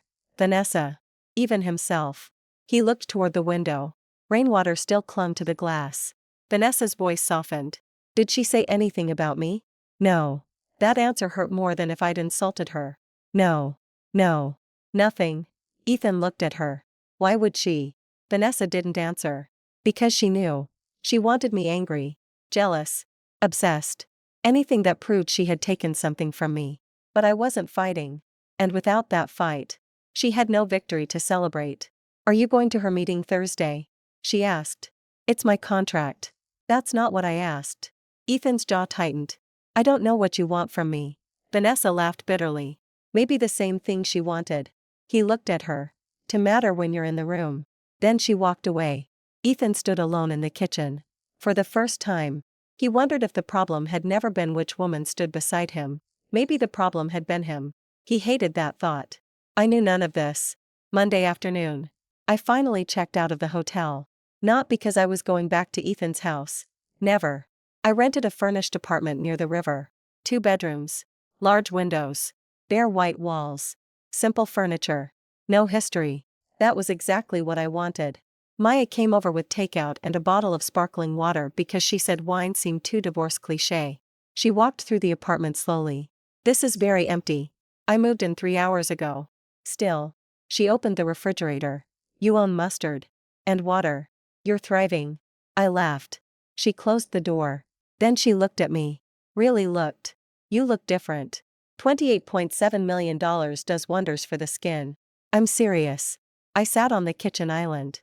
"So am I." "No." She leaned against the counter. "You used to look like you were waiting for something." That sentence hit me. What? For Ethan to come home. For him to call. For him to stop being busy. For your life to start again. I looked down. Maya's voice softened. I hated watching it. "Why didn't you say anything?" "I did." I looked up. "You said he worked too much." "I said you disappeared." I remembered. A birthday dinner. 2 years ago. Maya had asked me, "What do you do that has nothing to do with Ethan?" I'd gotten angry. Not because she was wrong. Because I didn't have an answer. "I'm sorry," I said. She blinked. "For what?" "For disappearing." Maya sat beside me. "You don't owe me that." "I know." "Then why say it?" "Because this one I actually owe." She smiled. "Okay." We sat quietly for a moment. Then she nudged me. So. Lawyer." I stared. "What lawyer?" "Daniel." "No." "You said his name 3 times in 20 minutes. Because he's handling the estate." "How tragic." Maya. I'm just collecting data. There is no data. He's attractive. I thought about Daniel. Calm. Annoyingly competent. Dry sense of humor. Respectful. Objectively. Maya's eyes widened. Objectively. Stop. She laughed. It felt good. Normal. Then my phone buzzed. I checked it. Unknown number. A message. Claire. This is Vanessa. Please don't block this number. I think we should talk woman to woman. I stared at it. Maya leaned over. Oh. Absolutely not. Is that her? Yes. What does she want? I have no idea. Another message arrived. There are things Ethan hasn't told you. Maya's expression changed. Okay. I didn't respond. A third message. I'm not trying to fight. I just think you deserve the truth. I laughed once. Not because it was funny. Because the timing was almost perfect. In my previous life, that sentence would have controlled my entire week. I would have called immediately. Demanded answers. Searched for meaning. Begged for details. Now I simply locked the phone. Maya watched me. You're not responding. No. Aren't you curious? Of course. Then why not? I looked around the empty apartment. The clean walls. The untouched rooms. The quiet. Because not every truth is useful. She nodded slowly. Then smiled. Who are you? I'm working on it. That night. However, Vanessa's message stayed in my mind. Not because I cared what Ethan had hidden. At least that's what I told myself. At 11:18 p.m. I was reviewing Hawthorne cost projections when another message came. This time from Daniel. Don't panic. Never a good opening. I replied, why would you start a message like that? His answer, because tomorrow's business press is running a piece on Whitmore Lane and Bennett Dynamics. I sat up. About the contract. Partly. What else? A link appeared. The article wasn't live yet. But Daniel had received an advance copy. I opened it. The headline made my stomach drop. Divorce. Inheritance. And a $40 million contract. Claire Bennett now holds influence over ex-husband's Dealey stared. Of course. There it was. The story everyone wanted. Not architecture. Not governance. Not contract terms. Ex-wife controls ex-husband's deal. The article implied possible conflict of interest. It quoted an unnamed source describing the situation as highly unusual. It mentioned Vanessa. Called her Ethan's reported new partner. My stomach tightened. Daniel called before I could respond. I answered. This is bad. It isn't good. They're making it sound like I'm using the board to punish him. I know. I'm not. I know. Does the board? Yes. Will investors? Depends. I stood and started pacing. This is exactly what Vanessa said. What? That people would think it was personal. People think everything is personal when the people involved used to be married. That doesn't help. No. I stopped. What do we do? Daniel was quiet. We don't overreact. I hate that answer. I know. What does Margaret say? That if anyone asks, the board is following standard governance procedures. She's not worried. Margaret thinks reporters are weather. I almost laughed. Annoying but inevitable. Exactly. I walked toward the window. The river reflected the city lights. What about the vote? Still Thursday. Should I recuse myself? Daniel didn't answer immediately. That scared me. Should I? You have the right to vote. That's not what I asked. No. He exhaled. Legally. You're not required to recuse based solely on your former marriage. Optically. Messier. I closed my eyes. There it was. The trap. If I voted against Ethan, it could look like revenge. If I voted for him, it could look like favoritism. If I abstained, I surrendered the influence Arthur had intentionally left me. No clean answer. Claire. Yes. Don't decide tonight. I hate that answer too. I know. We hung up. I stood by the window for a long time. Then my phone buzzed again. Ethan. A message. I saw the article. I waited. Another. For what it's worth. I know you didn't leak it. I stared. That wasn't what I expected. Then, and I don't think you're using the board to get back at me. I read that twice. My chest tightened. Because the validation came from the one person I least wanted to need it from. I typed, thank you. Then deleted it. Typed again, I don't care what you think. Deleted that too. Too defensive. Finally. I wrote, the board will decide based on the proposal. His response came quickly. I know. Then, you always were fairer than me. I stared at the screen. That hurt more than it should have. I locked the phone. No response. Across the room, Arthur's letter sat beside my laptop. I picked it up. Read the line again. Money should never become the reason you stay where you are not respected. Then I thought about something he hadn't written. Money also shouldn't become the reason you stop trusting your own judgment. I went back to the Hawthorne contract. Read it again. Not as Ethan's ex-wife. Not as Arthur's granddaughter. Not as the woman the newspapers had turned into a headline. As a board member. As someone who cared whether the building worked. 3 hours later, I reached a decision. Thursday morning. The boardroom was full. No presentation. No reporters. No drama. Just documents. Ethan sat at one end. I sat halfway down the table. Vanessa wasn't there. Good. Margaret called the vote. Thomas summarized the revised Bennett Dynamics proposal. Phased deployment. 3-year service term. Performance extensions. Limited data use. Lower implementation cost. Technically strong. Commercially fair. Not perfect. Good enough. Then Margaret looked at me. Claire. Everyone waited. Ethan did too. I thought about the article. The headlines. The whispers. How easy it would be to abstain. To protect myself. Then I remembered why Arthur had left voting rights instead of cashing out. A choice was only valuable if I was willing to use it. I support the revised proposal. Ethan's expression changed. Margaret nodded. Any conditions? Quarterly performance review for the pilot phase. Thomas added it. Margaret called the vote. Approved. 6-1. The Bennett Dynamics contract moved forward. Ethan didn't smile. Not immediately. He just looked at me. And for once, there was no triumph in his face. Only something complicated. Respect. Maybe gratitude. Maybe regret. I didn't want to name it. After the meeting, he caught me near the elevators. Claire. I turned. Thank you. I shook my head. Don't. He frowned. For what? Don't thank me like I did you a favor. I didn't mean, I voted for the contract because it earned the vote. He stared. Not because of us. I know. Not despite us either. He nodded slowly. I know. I pressed the elevator button. Then he said, I miss this. I looked at him. What? Talking to you like this. For a second. Neither of us moved. He continued. Arguing about work. Fixing things. You seeing something everyone else missed. I looked toward the elevator doors. That version of us existed a long time ago. I know. Before Vanessa. He flinched. Good. Not because I wanted to hurt him. Because the truth shouldn't be made comfortable. Before a lot of things, he said. The elevator arrived. I stepped inside. He didn't follow. Good. Then he asked quietly, do you ever miss it? I looked at him. Not Ethan now. The man he used to be. The man who ate cheap takeout on the floor of our first apartment.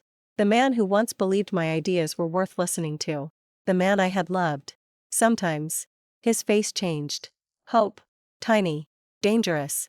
I let the next sentence kill it. But missing something doesn't mean you should go back to it. The doors closed. That evening, I met Maya for dinner. She raised her glass. To voting for your cheating ex-husband's company and somehow still being the most emotionally stable person in the story. I laughed. That is an extremely specific toast. I worked on it. We ate. For an hour. We talked about everything except Ethan. Then my phone rang. Daniel.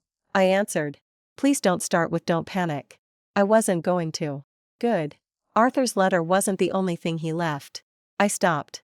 Maya looked up. What? Daniel continued. There is a recorded statement attached to the trust.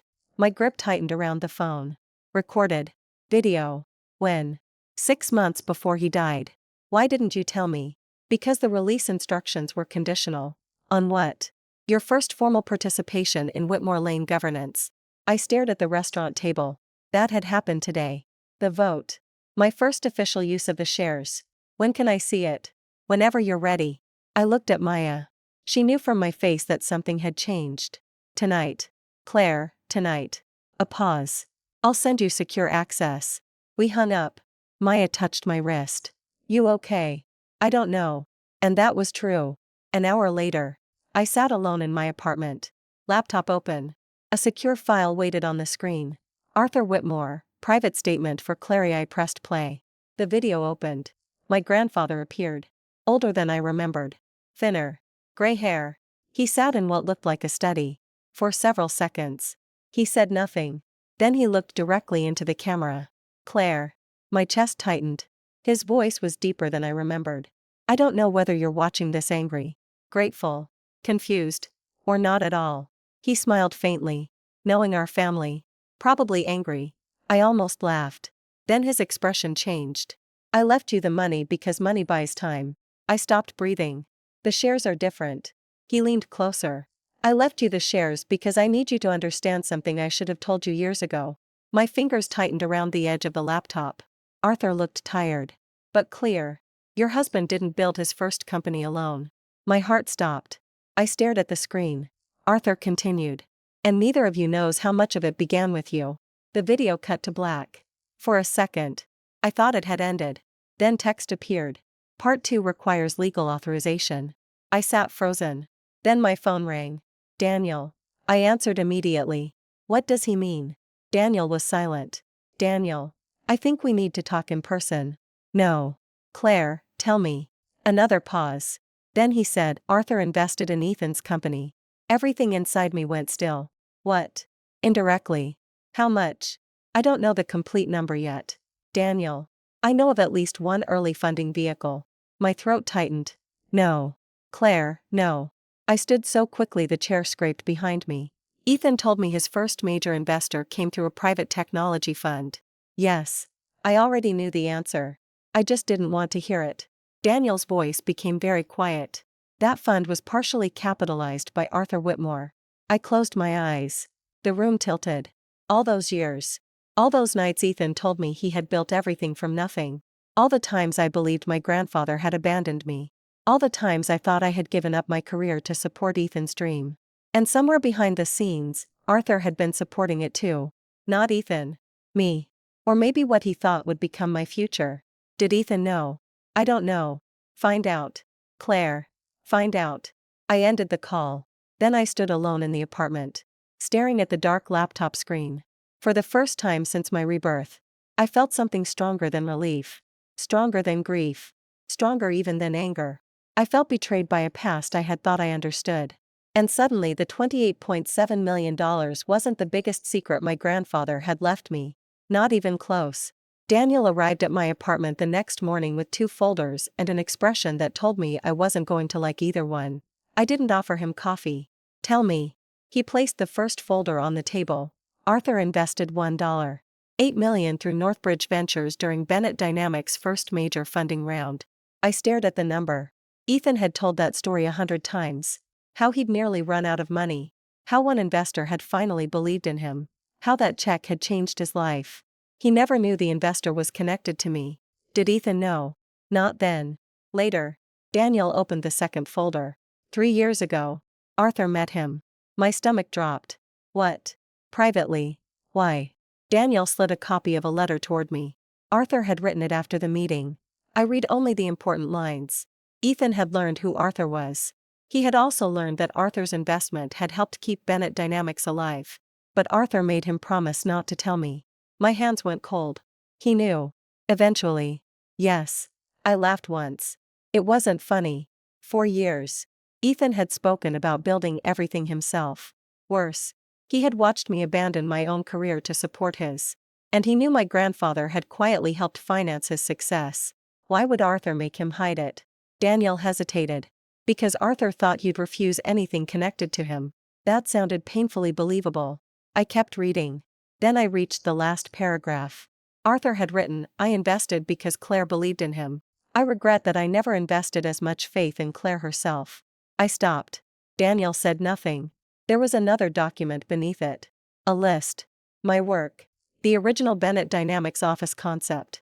Brand presentation layouts. Client experience redesign. Investor event planning. 3 workplace expansions. Projects I had done unofficially. Without salary, title, or credit. Arthur had documented them. Why?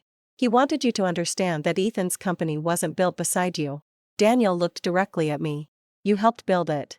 My eyes burned. Not because I wanted ownership. Not because I wanted revenge.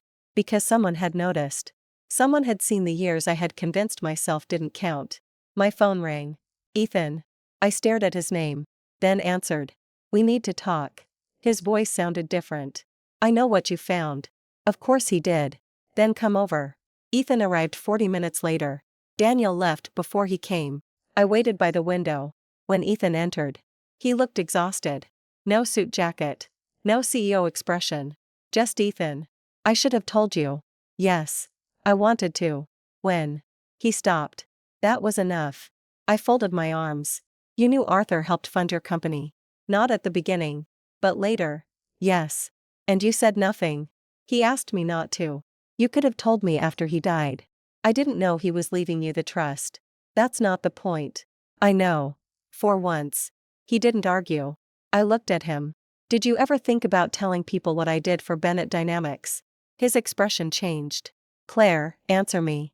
Yes. When? Silence. I smiled bitterly. Exactly. He stepped closer. I didn't realize how much I'd taken for granted. You realized. He stopped. You just didn't think I'd ever leave. That landed. His eyes lowered. No, he admitted. There it was. The truth. He hadn't forgotten my value.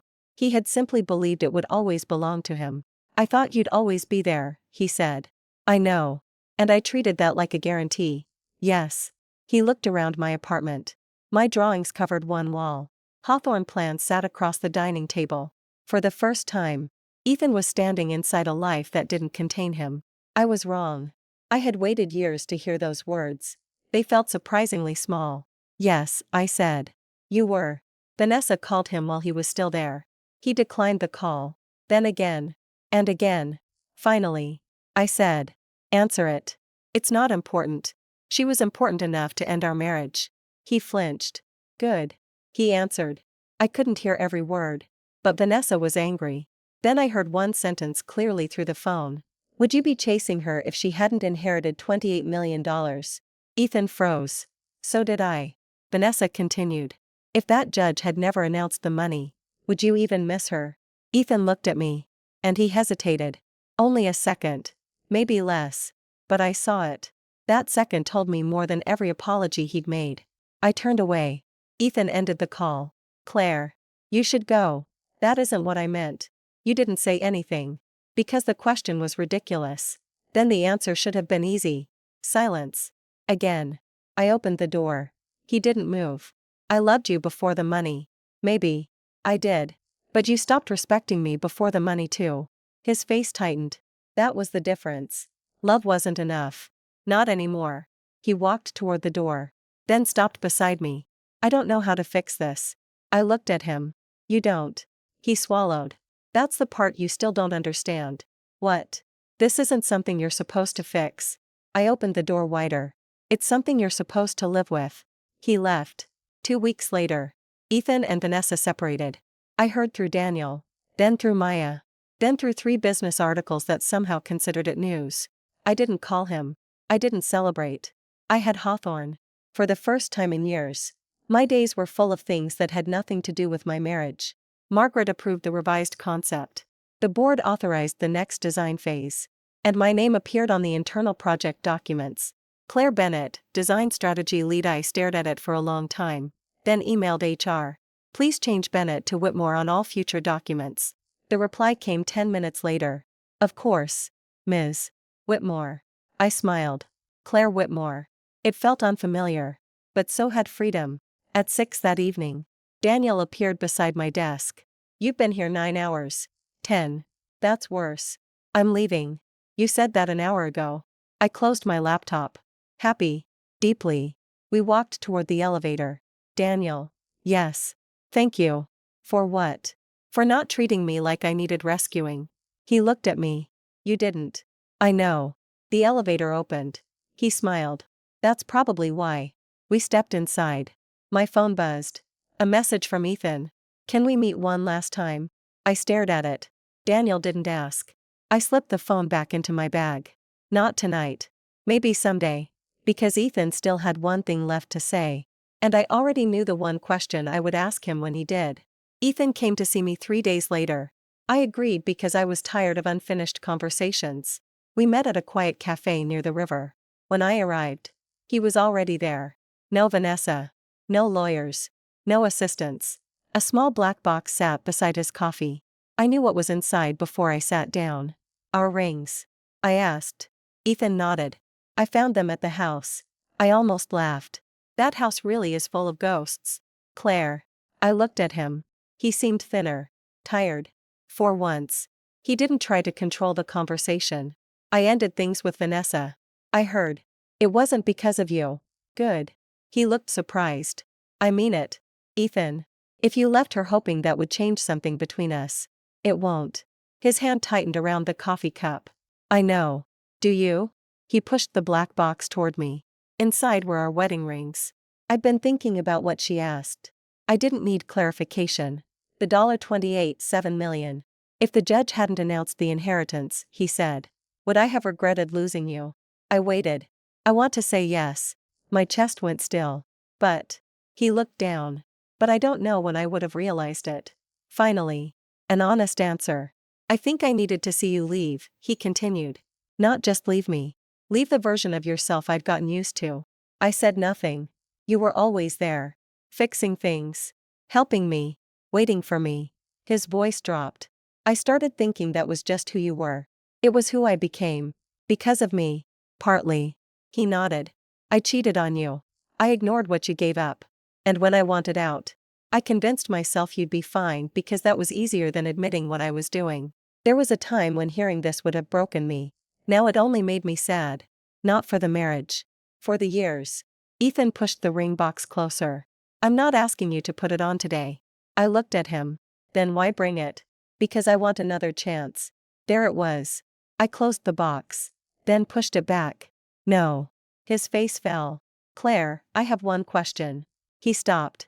I held his gaze. If that judge had never announced the $28.7 million, if I'd walked out of that courtroom exactly as you expected, with no inheritance and no company shares, would you be sitting here now? He opened his mouth. Then stopped. That hesitation again. This time. I smiled. Not bitterly. Peacefully. That's what I thought. It isn't about the money. I know. Then why? Because the money changed what you could see. He went silent. You saw me become someone other people respected. And suddenly you remembered I was worth respecting. That's not fair. Maybe not. I stood. But it's true. He looked at the ring box. Is there really nothing left? I thought about our first apartment. Cheap dinners. Late night plans. The man I once loved. There are memories. His eyes lifted.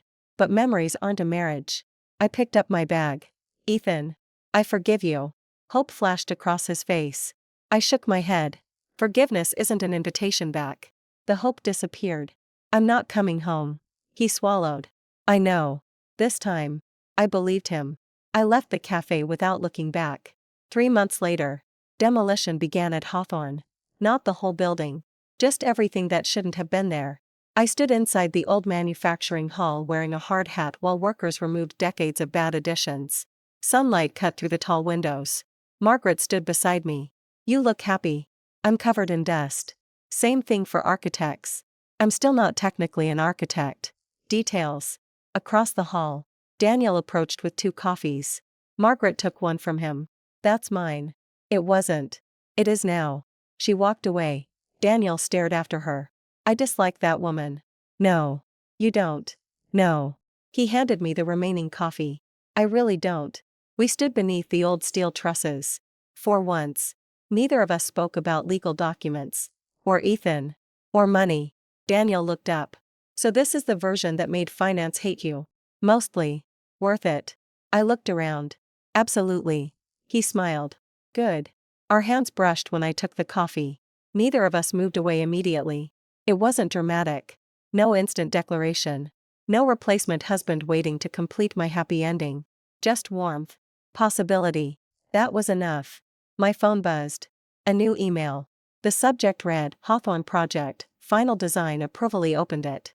Approved. I stared at the screen. Then laughed. Daniel leaned closer. What? We got it. His smile widened. You got it. I shook my head. No. I looked across the enormous hall. We did. And for the first time. Saying we didn't feel like disappearing inside someone else's life. It felt like belonging to something I had chosen. 3 months after my divorce. Ethan Bennett was no longer the center of my story. And the $28.7 million wasn't either. I finally was. 1 year later, the Hawthorne foundry opened on a bright September morning. The old brick walls remained. So did the steel beams and crane rails. But the abandoned factory was alive again. Young designers worked behind glass studio walls. Students crowded around the material lab. An exhibition filled the main hall, while the river courtyard was packed with visitors. Above the entrance was a simple plaque. Hawthorne Design Centenary stood beneath it and remembered the woman I'd been 1 year earlier. At 29, I had believed my life was ending in a courtroom. Instead, it had started there. Claire. I turned. Margaret approached. The mayor wants photographs. Do I have to? Yes. I inherited voting rights. Not modeling obligations. You designed half the building. Smile. Daniel appeared behind her. I've been telling her that for a year. Margaret looked between us. You two are exhausting. She walked away. Daniel handed me coffee. I smiled. You remembered. You've ordered the same thing approximately 400 times. That's almost romantic. Almost. I looked at him. Our relationship had changed slowly. Coffee became dinners. Dinners became weekends. There had been no dramatic confession. I preferred it that way. Daniel never asked me to become smaller so he could feel larger. And I never needed him to rescue me. We simply chose each other. One day at a time. My phone vibrated. A message from Maya. Turn around. I did. She stood near the entrance waving like an idiot. I laughed. Then I noticed the man several feet behind her. Ethan. For a moment. The noise around me faded. I hadn't seen him in nearly 8 months. He looked well. Different. Quieter. He approached but stopped at a respectful distance. Congratulations. Thank you. His eyes traveled across the foundry. You did it. We did. He nodded. Then looked at Daniel beside me. Something passed through his expression. But he smiled. Not happily. Not bitterly either. Just accepting. I'm glad you're happy. Claire. Once. Those words would have meant everything. Now they were simply kind. I hope you are too. I'm working on it. I believed him. Ethan glanced toward the building one last time. You know what's strange? What? I spent years thinking I was the ambitious one. I smiled faintly. You were. No. He shook his head. I was just louder. Then he left. I watched him disappear into the crowd. No regret. No temptation. No desire to call him back. Just the quiet recognition that once I had loved him, and now I didn't. That was enough.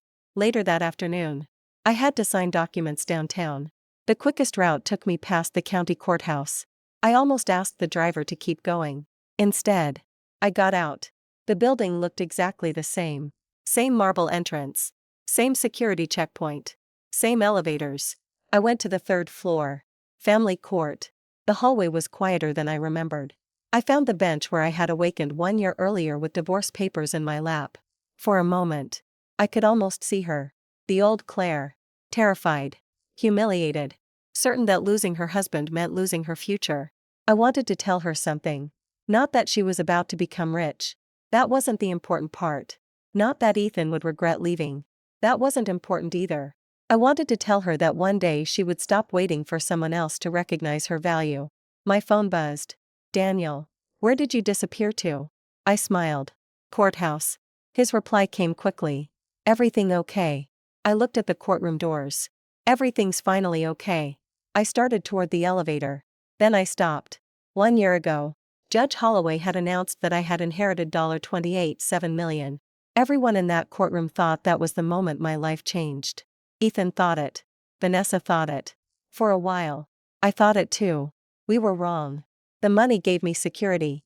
Arthur's shares gave me opportunity. Hawthorne gave me purpose. But none of those things saved me. I saved myself the moment I stopped begging someone to choose me. The elevator doors opened. Sunlight filled the lobby downstairs. Almost exactly like that first day. This time, I didn't feel like a woman escaping a failed marriage. I felt like Claire Whitmore. Designer. Partner. Friend. Granddaughter.